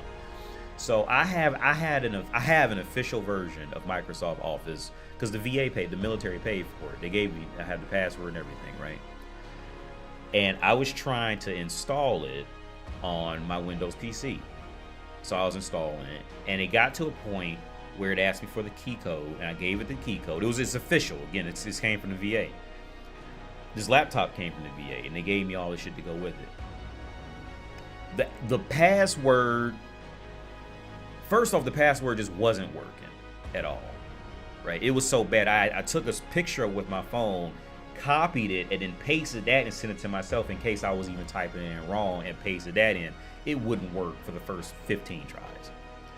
So when that finally worked on Microsoft Office, the newest version, then they wanted me to log into some like another launcher, a version of they're trying to force you into this everything being online thing, and then that would never work.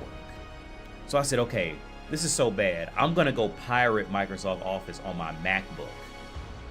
This exact thing, but I'm gonna pirate it on my Mac.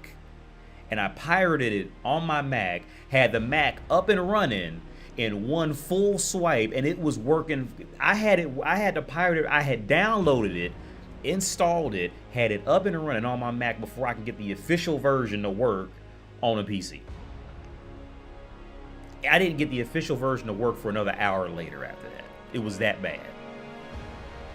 So again, like, until software developers can get their shit to work properly, I will happily own pirating, because it's a waste of buying legit copies is just not worth it anymore for the hassle, especially on PC. Now consoles are a little more firm, but consoles are just money pits. They have you too far locked in, and that's why I don't really care for consoles, because you just have no freedom with it. You can't install mods, you can't do anything you want. It's just there. It works out for the best sometimes, but other times, like, I respect consoles because they are just push and play. You just push a button and just go. But on but you're also severely locked into what they want you to do. Now on PCs, you can do whatever. You can actually, manipulate the files, manipulate, like if you're in any game, you can manipulate difficulties or any you can go into, I forget what's it called, the INI files, and just manipulate the shit how you want it, kind of thing. I've gotten a lot of sim racing games, AIs, to be much better by just manipulating the INI files and just manipulating the aggression level, all this kind of stuff, and it would be great. Whereas on console, you can't. I mean, you probably can, but it's probably so difficult it's not even worth it on consoles, because it's just completely locked up. But yeah, like I will happily own pirating shit, because until like I said, until they figure out their shit to get it working smoothly, it's not worth it's not worth the money. It's not worth it to pay.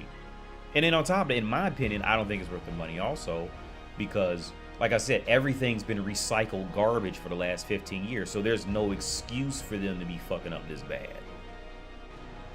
This was excusable 15 years ago when everything was still new and being innovated, but now you know what the fuck you're doing, and you have a history and track record of making this shit, and you're still fucking it up.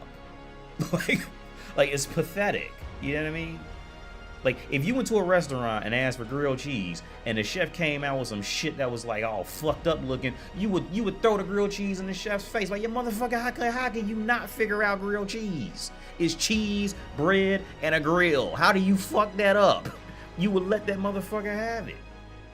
You see what I'm saying? Like, I just don't give EA any. I don't have any respect for EA, Ubisoft, pretty much most software developers. I just don't have any excuse for. I don't have any sympathy for it, because there's no excuse for it at this point. So I will happily pirate their shit. I don't care, because when I pay for it, it doesn't work. So I'll just go pirate it after that. Or sometimes I just pirate it because I want a demo, and then if the demo doesn't work out, then I know I'm not going to buy this game. Like, for example, Forza Horizon 6. This is another example. Forza Horizon 6. Forza Horizon has been dog shit for the last three Forzas. It's been since pretty much after 3, it severely went downhill. 1, 2, and 3 were the greatest, and after that, Forza Horizon just went to shit. So Forza Horizon 6 just came out, and I pirated it to see if it's gonna be, if it was even worth. It's not worth it. Well, to me, because I do prefer Sims a little more, but even with that, like, it's just the same recycled trash. They just slapped they just slapped Japan on top of it, and it's the same recycled garbage. I mean, it is. So I couldn't even get my steering wheel to work. It doesn't work with Moza wheels, which is a popular brand in the sim racing community. It doesn't work. They have no support for Moza wheels at all. Doesn't work. So I had to play with a controller, and I played with my PS5 controller. And of course, the PS5 controller doesn't work by default. So you have to use an emulator to make the PC think you're using an Xbox controller, which is not a big deal. But for in the year 2026, with a major game like Forza, like, you should already have that. You should have adaptive trigger support and all that in this day and age. With the budget you motherfuckers got at Forza, you should already have all this shit. There's no excuse for this. Now, for a small developer, I understand, but for Forza, there's no excuse. This is just laziness or ignorance or just being flat out pathetic at this point. You have no support for Moza wheels.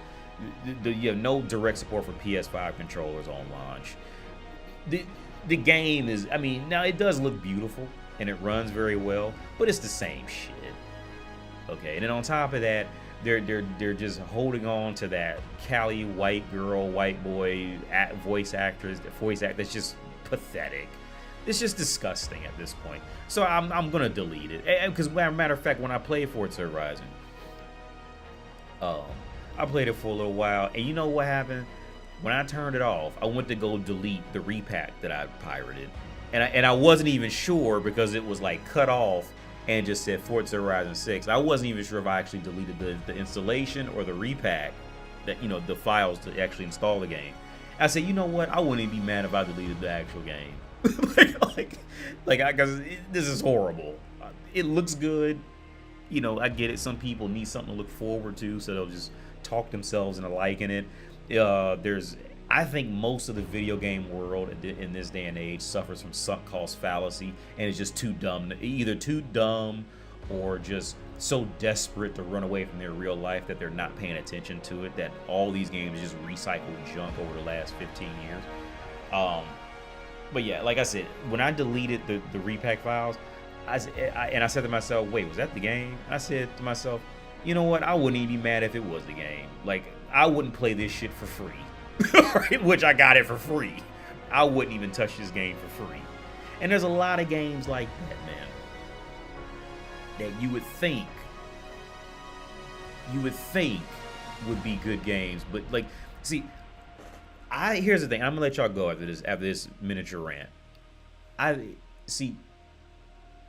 There's a lot of society, again, that is surviving off sunk cost fallacy, meaning like, you put a lot of time or relatively speaking, a lot of money into something, so you want to feel like you're going to get your money's worth or time worth back out of it when it's just not good. So you're going to talk yourself into sticking with it and even talk yourself into liking it. I think that's what happened with Crimson Desert. You know what I mean? Like, I think it is a horrible game, but it's sunk cost fallacy. So in order to just face the reality and say this is a piece of shit, you know, a lot of people don't want to go over their egos and just accept this is a piece of shit, you know, throw it in the trash because they spent money on it, right? Here's the thing. I think that when you get these games, whatever it is, if you have full access to it for free, that now you know if you actually like it, if you could do it for free. You see, if that game is free and you still like it, then you actually like that game, right? Because when you start pirating games and you realize, oh, like, this game, like, I didn't pay any money for it, it's just not good, I don't even like this, throw it out. You know what I mean? And there's a lot of mainstream games that I've thrown, like what that Lego Batman game that came out, the new Lego Batman. It's cute, it's beautiful, but it's just a repetitive piece of shit. Like, it's a repetitive piece of garbage. And maybe you could play with your kids. I say kids might like it. It'd probably be good for them, but it's just not good. Like that, it's not a good game.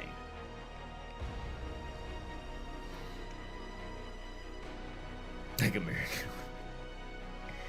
But yeah, when you get the pirate shit and you have nothing tied to it, and then you get to experience it, now you get, like, that's when I think those are people who really, here's the thing. I think when people give reviews on like Steam or anything, like you know, regular civilians are allowed to give reviews. I think they should only let people review the game who didn't pay for it. I think that's the 100% honest way. Well, even then, you're going to get people who are influenced by whatever somebody else thinks, and they'll just talk themselves into liking it because they think other people like it. But I think that would nullify a lot of it, though, is if you just only let people who receive the copy for free, and let them post a review on it. Because once you spend money on it, now you're going to be tied to it. And now it's like, and like I said, a lot of people don't want to let it go.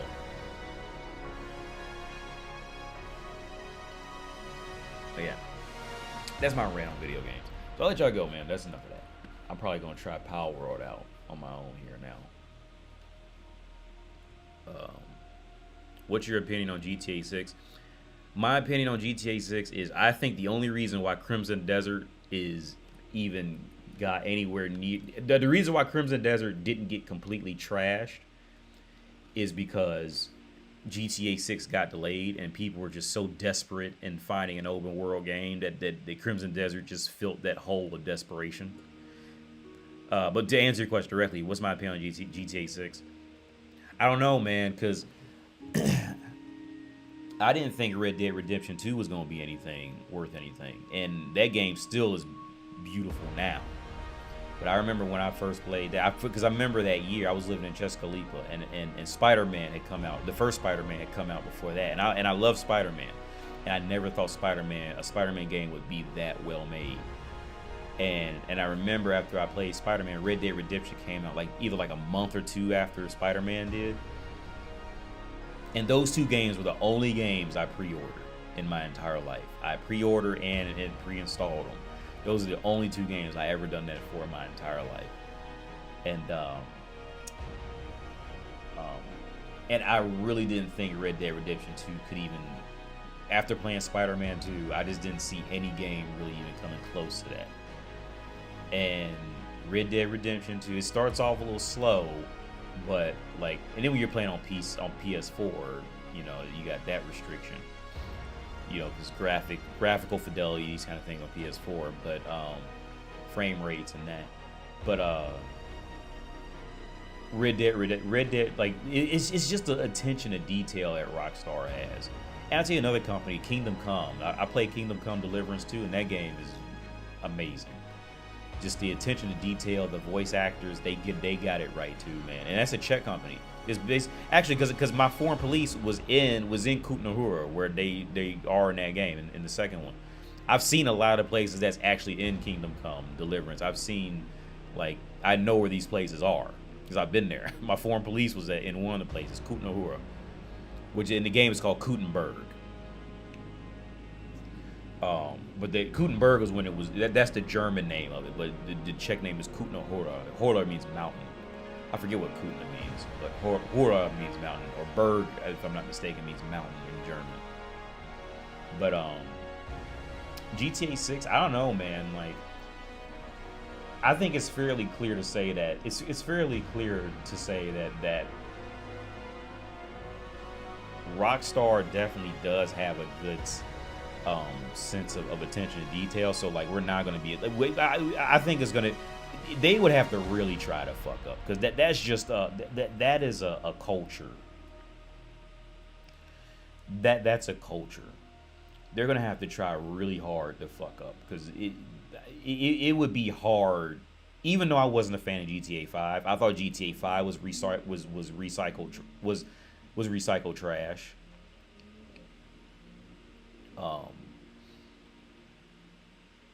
I was not a fan of GTA, the story mode of GTA 5. I wasn't a fan of just existing in the world of GTA 5. I thought since San Andreas just hit the high point, and then GTA 4, I like GTA 4 after I got older, because I appreciated the driving physics more, because I got into sim racing, so I appreciated the driving physics more in GTA 4, as I hated it when it first came out. But now I really appreciate it now, and the sounds of the transmission, these kind of things, they really did a good job with that. especially for a game like Grand Theft Auto where they really didn't have to. But 5 was just a complete waste. I just felt like 5 was like they took the movements of like Vice City and San Andreas, that kind of a little more like, it wasn't so realistic as 4. They tried to make it almost a little more cartoonish, but I just thought ultimately it was just like a complete downgrade from every other GTA that came out before it. But even with that being said, it still had a solid level of quality in my opinion that that's just unmistakable and definitely deliberate. You know, it wasn't on accident. So I still have a lot of respect for GTA 5 in regards of like of creating a world and making things genuinely work well in it. I just wasn't a fan of the game.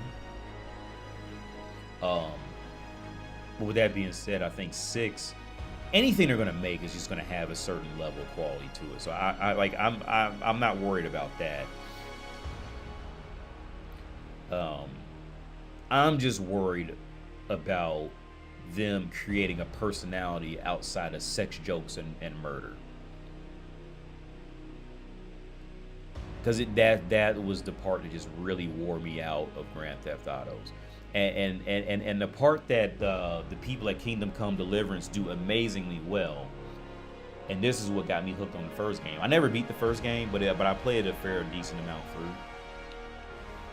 Is that the guys at Kingdom, the people at Kingdom Come, that group who's developing those games, they did an excellent job with making a game completely interesting. The storytelling, the sound work, the look of the environment. Because I live in Czech Republic. Like they got all that right. They got all of that right. I mean, right. They did it well, very well. Now, the first part 1 was a little janky because it was their first game. Sometimes they get a little janky, but Kingdom Come Deliverance is great.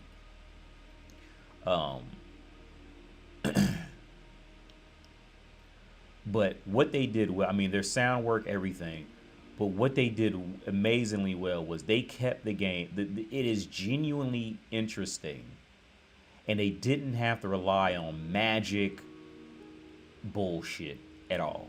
They kept it all fairly realistic, and it still is genuinely interesting. And I didn't even notice there wasn't any magic in it. It's down to earth. You know, it's realistic, and it's not like annoying. Well, it does get a little bit annoying with the inventory management and all that. Like you have to like clean your gear sometimes, and like that gets annoying. But I think that's just part of the experience.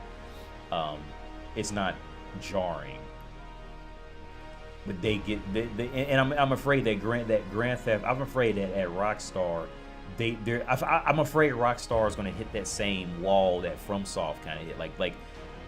They're going to be too afraid to leave their one-trick pony because they just amassed so big of a following off this one-trick pony that they'll just be too afraid to try anything different after that. So like with Grand Theft Auto, it was the same cycle. You're gonna meet somebody who's gonna say a sex joke. There's gonna be some money that needs to be got, or somebody who wants to go pay somebody back for doing them wrong. You drive there. There's gonna be narration about how that fool took their money, and then mama got big tits, and I'm a fucker. You're gonna fuck her, yeah. It's gonna be some sex joke. You're gonna get out the car, shoot some guns, run up the street, shoot some guns, and then run away from the police and drive back to the destination. Right? And that's 40 hours of that. Just that one trick pony. And I remember when GTA 5 came out, everybody was going on about it, how it's so great. And you could drive a submarine. And did you see the mission where you got to torture the guy with the battery cables? And I had literally beat the game waiting for it to get good. And it never got good. There was nothing ever just good about it to me. That was like, that I would go and tell somebody about. It was everything you had seen. San Andreas was the height of Grand Theft Auto, in my opinion. They had Area 51. You had to get your pilot's license.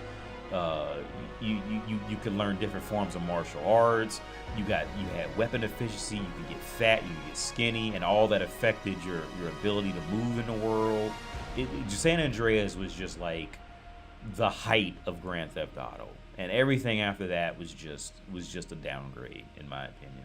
In terms of being interesting, it was just a downgrade. So with 6, I mean, the trailers look good, but it still looks like they don't really know how to keep people interested, without abandoning sex jokes and murder. I don't think they really know how to do well with Grand Theft Auto. Any games they make are usually great games, but with the Grand Theft Auto world, I'm not exactly sure they know how to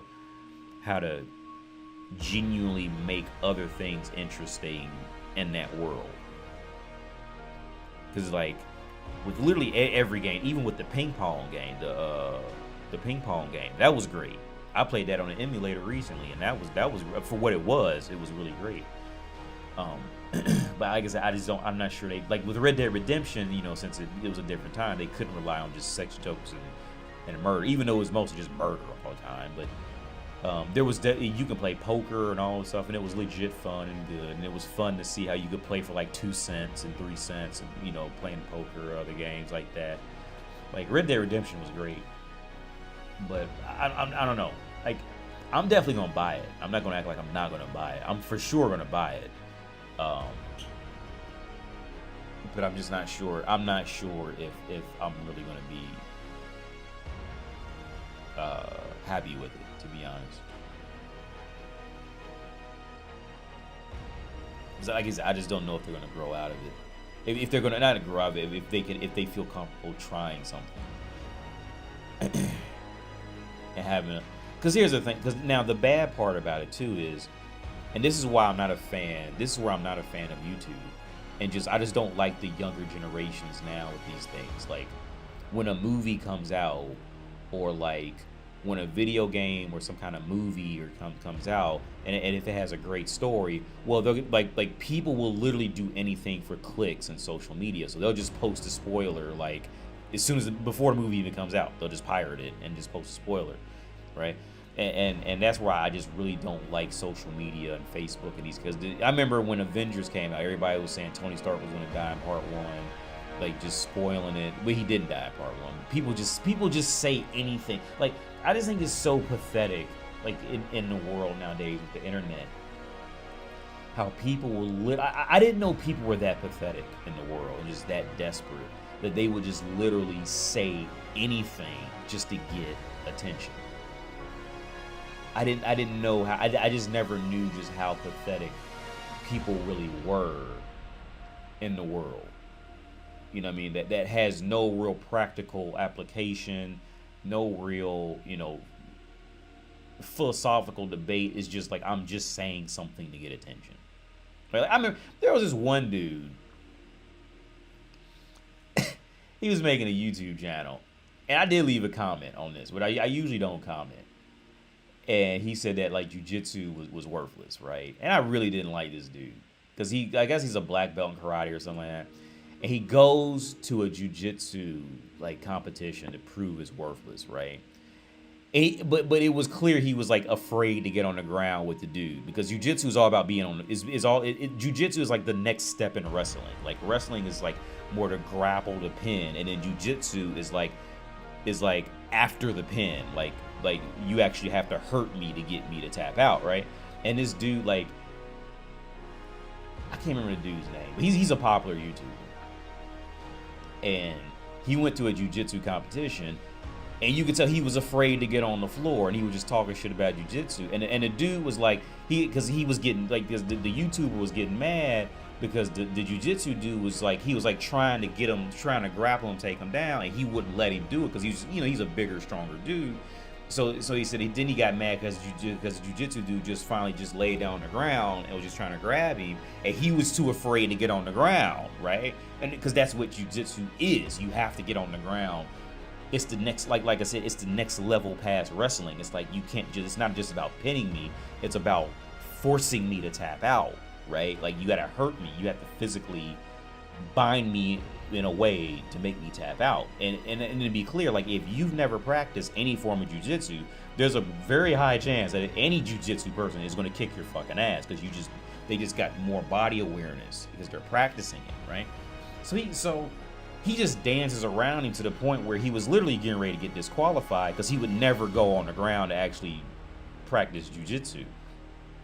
So it got to the point where, like, the other dude literally just let him win, just so he can just move on. And the guy walked off, said, like, yeah, like, you just see, like, I could beat him in jiu-jitsu. Like, the dude literally let him win, just so he could just go off and go to someone else. And it was so pathetic, right? Like, but this is YouTube. Like, people will say anything they will do and say anything on YouTube just to get that validation from strangers online, and maybe get a little money here or there. They'll say and do anything, and that's another reason why I just really slowed down YouTube personally, because, like, I just prefer more real world merit based, situations, because the social media is just like it just twists people so much, man. Like, perceptions and just ideas can just be twisted. If you just tell people to like something or not like something so much, people will eventually just start to like it or not like it. You know what I mean? Like, and I'm just not I just don't really like, I'm not a fan of the world anymore. I'm just not a fan of anything. I don't really touch social media unless somebody, like, messages me or calls me or something like that. I just don't really like it that much, man. It's annoying. Let me see if I can find it. Let me see if I can find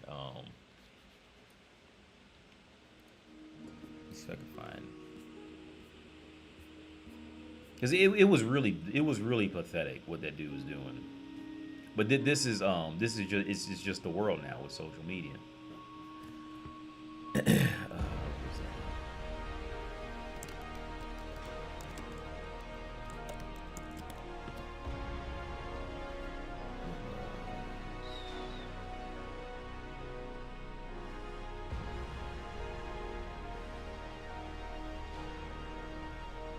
I think his name was, like, Jesse something or something like that.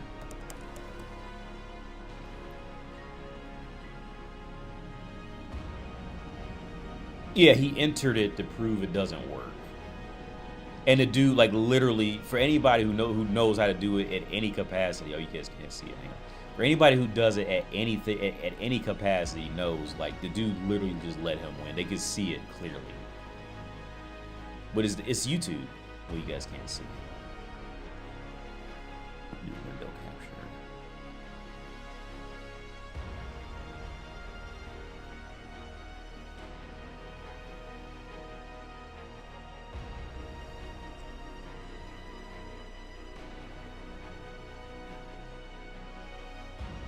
It was this video, but it was on YouTube. Why is it saying? You guys can't see it. Yeah.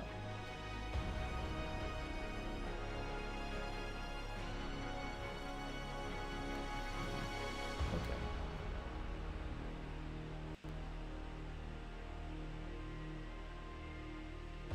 So skip to, like, if it'll show in this. So he goes there to it, and he's just too afraid to even get on the ground with him. He's just not even like, because he knows he's gonna get rolled up. He's too afraid, so he almost gets disqualified because he won't go to. And the dude literally just lets it. So you see this move right here? Like, anybody with any sense would never let you get that collar grab. Like, will even let you mount them like that. If the dude's been doing it any longer than 2 weeks, he would have never let him do that to start with. He literally let this guy win, and he goes off. But this is social media. Like, if you get the algorithm pumping, and you just get more clicks, like, you're gonna get away with saying and doing shit like this, and then people are gonna think this is real, and then go out there and get their ass kicked because they was listening to some fucking idiot. So, like, that was so pathetic. Like, look at how he even, like, gets on top. Like, no one in that world would let you do that, dude. Like, you would have to try to find white belts to let you do that, because you're just gonna kick out of it. So wait, let's go. Let me watch it now, to the point where he actually tries to mount him, where he mounts him. And the dude clearly he just lets him win. Because nobody's going to let you do that. Like that right there, nobody's going to let you do that in reality. And then on top of that, they're going to let you do that and then let you grab the back of the collar. And he still didn't really have a good move on the back. Like, you could really kind of muscle out. You can really wiggle out of that. Okay, because the number one thing is, like, you never lay, like, flat on your back. With both, like he was laying, like that was just so bad on so many levels. But see, this is why I'm not a fan of social media internet. Because if you just get the algorithm pumping and just say that, like, and if people believe you, like, now people are gonna go out there and think they can actually fight somebody who's like halfway decent in jiu-jitsu and think they can beat them, and they're gonna get their fucking ass beat in the real world. Easily, like you will get your ass kicked in the real world thinking you can just walk in there and dude, I will get my ass kicked going at it with judo with a 16-year-old who's been doing it for 10 years. There's this dude who's 19, man. This dude would beat he would kick my ass in judo. Because we was doing judo, man, but I'm real proud of him because I remember I was talking to him one time. He speaks English, but it's a little skippy, but he's good at it.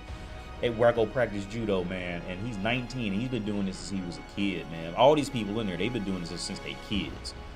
They grow up doing this shit. Like that's in Czech Republic, either they grew up doing this from like 5 years old or they never touch it at all. So when you go to a gym here, like you got to be, the gyms here usually aren't filled with new people. They're filled with people who've been doing it for at least 5 or 6 years, right? So like, it's not like in the U.S. where you go to these gyms and most of the time it's filled with new people or people just kind of do it, sporadically. No, it's like a culture. So this one dude, he's like 19, man, and like he's like my build, but he's taller, and he's a great leader because he leads us in the stretches. Because most Czech people aren't great leaders that I've noticed in these gyms, but he has it up here. He has that leader in him. At night, I can see it, just like that. He's the leader, man. And I sparred with him one time. He kicked my fucking ass so fast. Anyway, I remember one time we was changing, and I was talking to him. I said, man, like, I was asking him about his life, and I said, you ever think about going to the military? And he said, well, and he told me, he said, what? He said, no, he doesn't want to go to the military because he wants to be in control of his life. He doesn't want other people in control of his life, right? And I just let him talk. I didn't even get into it. Not because I was like afraid of him or anything like that, but I just let him talk. Because I didn't want to just shove my advice on him. But I'm afraid for him, man. I'm afraid for him because he's clearly got the physical discipline. He's got the mental discipline. He's a great leader. How he talks to people, his temperament and all that is great at 19. What I'm afraid of is that he's gonna fuck around and hold on to that ego of thinking he's in control of his life, and he's gonna fuck around and be delivering food or some shit like that in 5 years because he's taking all this for granted. That's what I'm afraid. I've been trying to think of a way to communicate that to him because he's 19, and he thinks he knows what he's doing because he does have this sense of leadership, and he knows he has it, so he thinks he knows everything. And I don't know how to really like communicate that to him. Like yo, I mean, you have it, yeah, but you gotta, you gotta keep growing and developing and go to places where you can continue to do this. Because if you stay here and just kick everybody's ass here, well, now you're the smartest person in the room, and you're not learning anymore. Like you have, and I don't know how to really like, because his English isn't the best. And I also don't want to come off like I'm his father or something like that. Like I'm just shoving advice and then telling him to do da-da-da-da-da. Well, he's a real good dude, man. Real good dude. Because I remember we were sparring, the time we sparred, I remember it got to a point where I just knew I couldn't beat him. And I remember he just like, I can't remember what happened, but I remember he just had me in an arm bar, and he just like, he just like grabbed my arm and just like laid back as if he was just like bored, and he's like, I'm gonna end this now, and just ended it. Like, and I don't remember how he ended up like that. Maybe because there's been times I tried to like set bait for people and it didn't work out, and I ended up in an arm bar. Because I will just kind of set bait that way, like, if you go for it, then I can just hurt him, pull it out, and like and break your posture, kind of thing. But it didn't work out because he consistently has done this for easily 10 years, so it's not gonna work on him. But yeah, man. But yeah, like just online internet, man, is just like, I'm not a fan of social. You could just make a cute video and just have people just believe in anything, man. Like, you could just say anything with confidence and make a cute video, and people would just believe. There's a lot of people who just automatically believe you.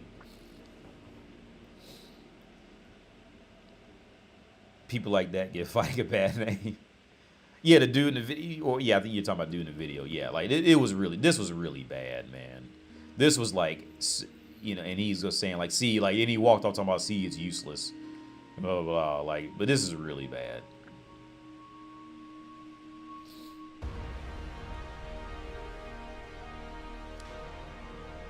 It was really bad. And I don't mean to like down talk karate. I was talking about this, I think, yesterday. I don't mean to down talk karate or anything, but like my whole gripe with it is that like I think for the most part, like if a person only studies like Taekwondo, I'm not against Taekwondo. For the real Taekwondo, I'm not against it, but like I think it gives. I was talking with a buddy of mine because he had done judo he was the one who told me to go practice judo because I was looking for takedowns, and he was the one who told me to practice judo. And he told, because we talk about this, and he said he would do that too. He would just go to like gyms to spar with people, and he ended up going to a Taekwondo gym somewhere out like Virginia or something like that. And and then it was a small town on top of that, and it was this dude who was a black belt in there, and he thought he was the shit in there. He could see it. My friend John, he said he could see it.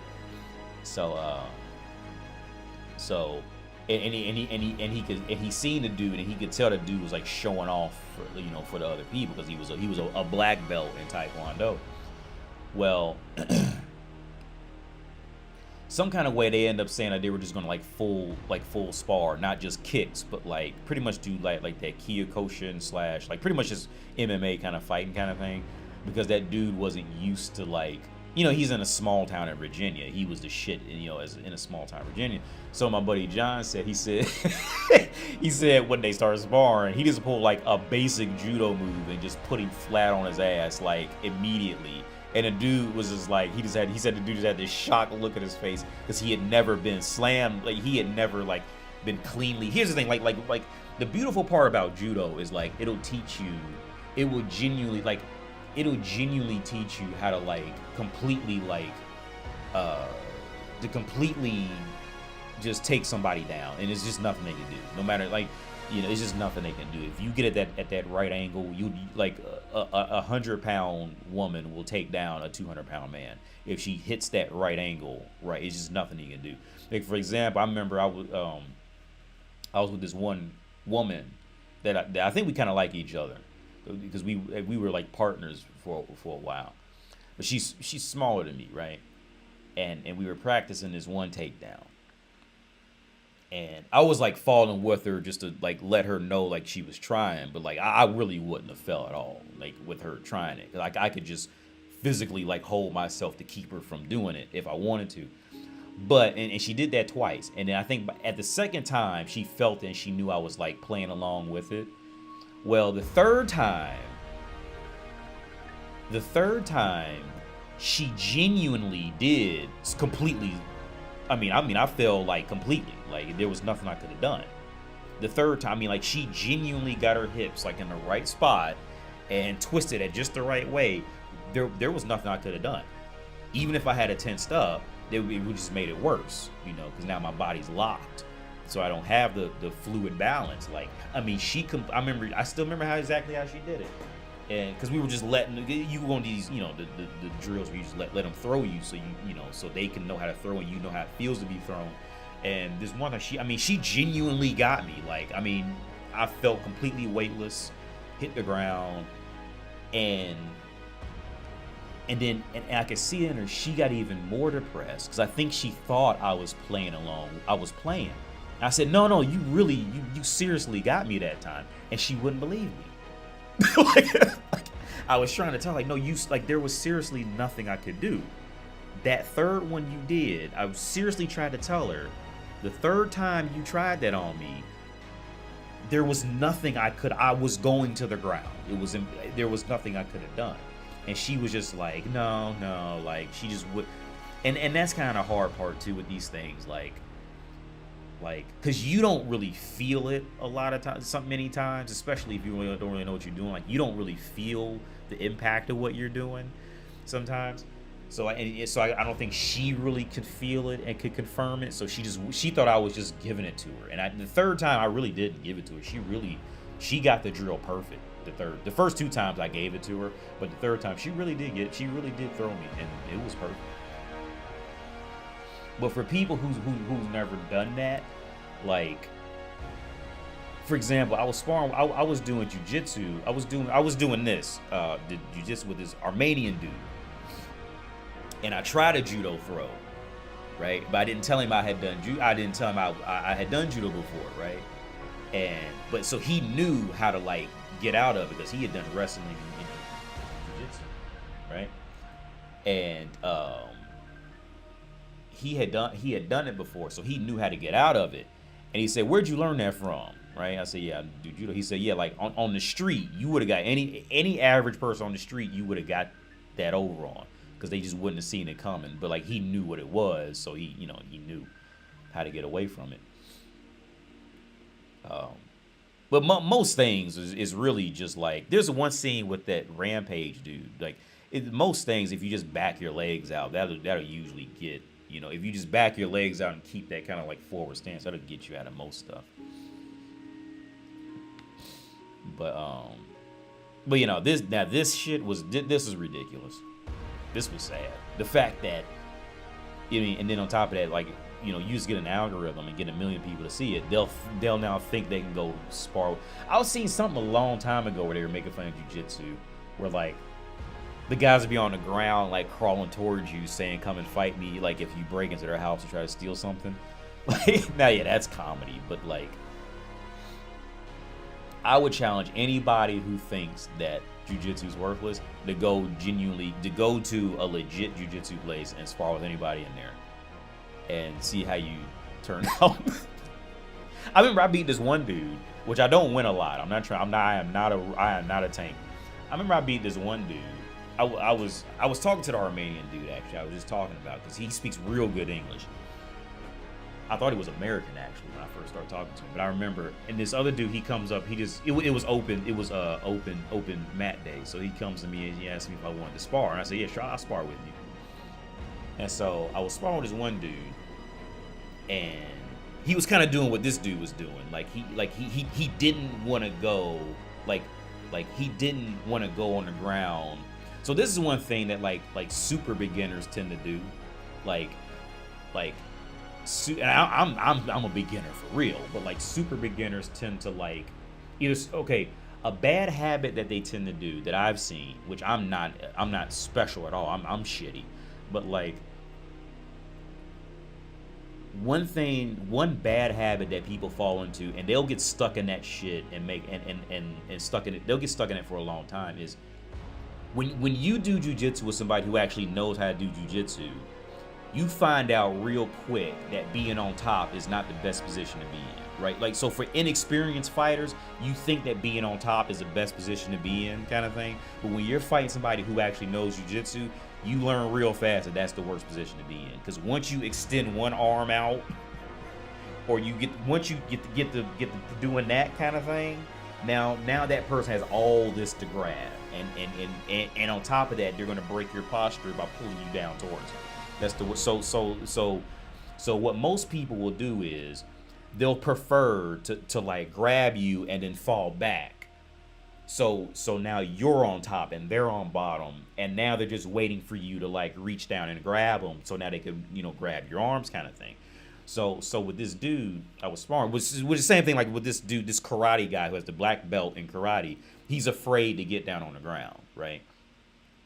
And the other guy wants to pull him down, but that's a whole other conversation. But anyway, so I was sparring with this one dude, and he was like, I remember he was moving real sporadic because he didn't want me to grab him and hold him.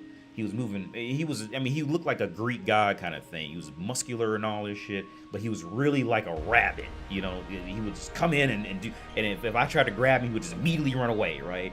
It's to the point where I'm just getting bored. I'm like, okay, dude, just grab me and pull me down, okay? Like, and he finally did. He finally grabbed me and pulled me down, right?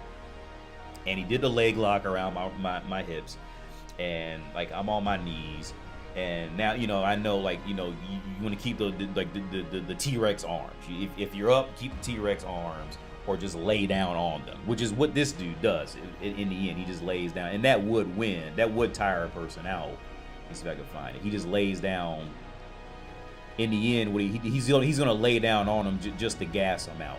Now, he put the weight on his forearm, which it wasn't really a good collar grab. He really could have got out of that probably if he didn't lay completely on his back. It was really a shit. That was really just a shitty. That's just a shitty video. But anyway, with this guy, I could tell like literally just by how he was so sporadic. See, when you do like a grappling, especially with something like a form of jiu-jitsu, not really necessarily wrestling, but like jiu-jitsu, like it's all about managing your gas tank, right? Like I was saying in the Berserker game, in that Kazan game, the worst thing you want to do is gas out, especially if you're like wrestling with somebody, because once you're tired, you know, you got to hope they get tired. You just can't. And then on top of that, you're constantly holding some muscle a lot of times, right? So like, it's all about managing your gas tank and what you're doing. So I could tell by how this dude was like, the dude I was sparring, he was just so jittery that he was gonna gag, because he was just way too tense. Every movement he would do, he would just use way too much of his body. So I could tell he's gonna gas out. He can't keep this shit up. You know what I mean? Like, so I remember, like, all I didn't even have to put him in any kind of hold or anything. I think I remember when I first went down, all I did was just lean down on him, pretty much like how he does, just lean down on his stomach to keep him from breathing comfortable. Lean down on his stomach with my elbows like on his stomach.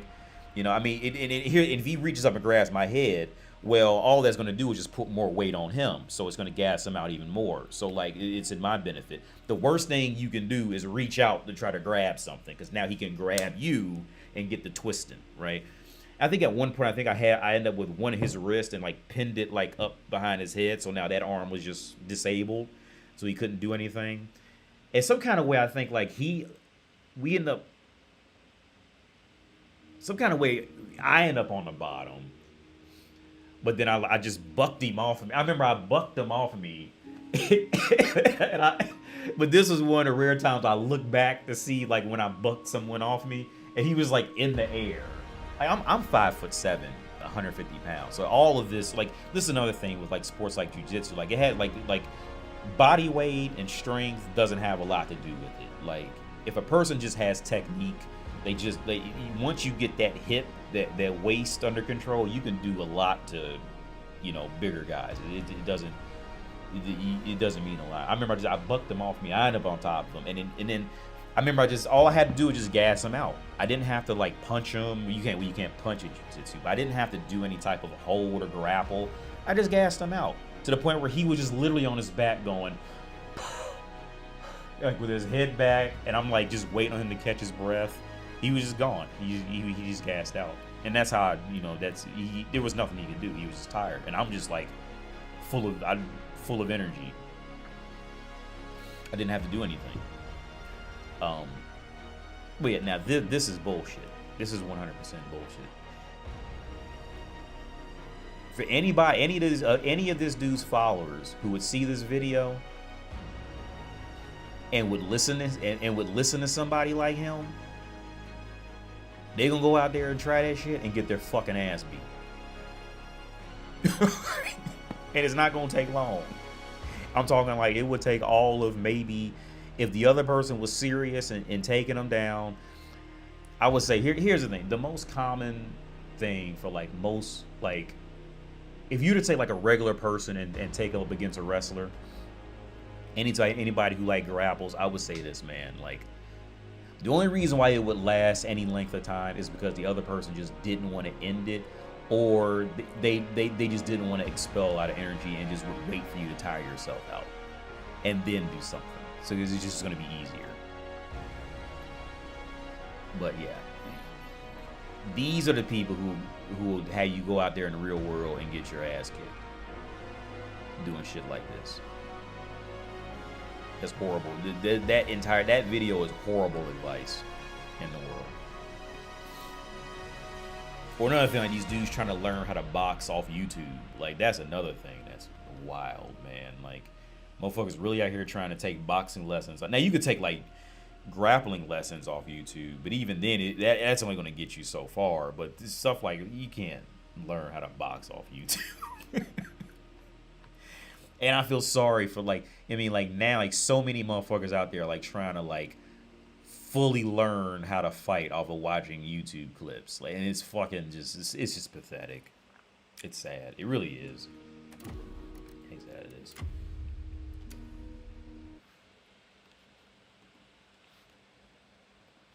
I'm deleting Lego Batman now. That shit was horrible.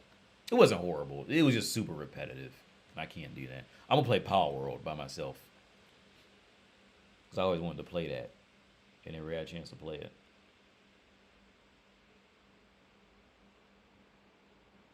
I'm going to play Power World. Here it is, right here. I'll load this up. I don't know if you've seen Demetrius Johnson, Mighty Mouse, but he says ground is king. Oh, the ground game is that world, man. Like, yeah, it's like, what's this? Like, you get humbled real quick, man. When you go get somebody when you go against somebody who knows how to fight on the ground and they know what they're doing, yo, you get humbled. Anyone will get humbled real fast, like, to realize you really don't know what you're doing. Like, and a lot of that is okay. Like, for example, me and this one dude. He's like 25. He's a real, I think he's a chef in real life. But you don't know, you go in there and just the gi or whatever. And when we were talking about it, like, okay, what's just uncomfortable or what will actually, like, seriously hurt you? And I think that's the difference between, like, just wrestling with, like, people on the street versus, like, going to, like, actual jiu-jitsu people. Because when you wrestle people, if you get in a fight with people on the street, like, they like a lot of times people just give up just because you just put them in an uncomfortable spot. Like, I told my dad plenty of times, like, there's been times, like, I'll be sparring with somebody and I'll have them, like, I have their head, like, in my leg and I'm, like, pulling my leg to choke them, like, right? Now, in reality, I don't have anything that's really gonna, like, seriously hurt them. But in the real world, most people will just give up because they just don't see a way out and it's uncomfortable. Now, in the world of, like, where people actually know how to fight and they know the difference between, okay, I'm about to be seriously injured or this is just uncomfortable, they'll just sit there and just deal with the uncomfortableness, until you, because at that point, like, if I'm just sitting here and I'm just, like, his head is, like, in my leg, like, right here, and I'm, like, squeezing him with my hand, like, with his head here, and I'm squeezing him, like, at some point, like, that other person who actually knows how to fight is going to know, okay, this is just uncomfortable. Sooner or later, like, either I'm just going to get tired of holding him because I'm clenching a muscle at an awkward angle, or we're just going to start wiggling and he'll be able to wiggle out some kind of way, or something's going to eventually give and he'll just stay there like that, right? We're in the real world, like, you're more likely to find people who would just give up because it's just uncomfortable and they just don't see a way out, in the next 5 seconds, and it'll just be like, okay, I quit.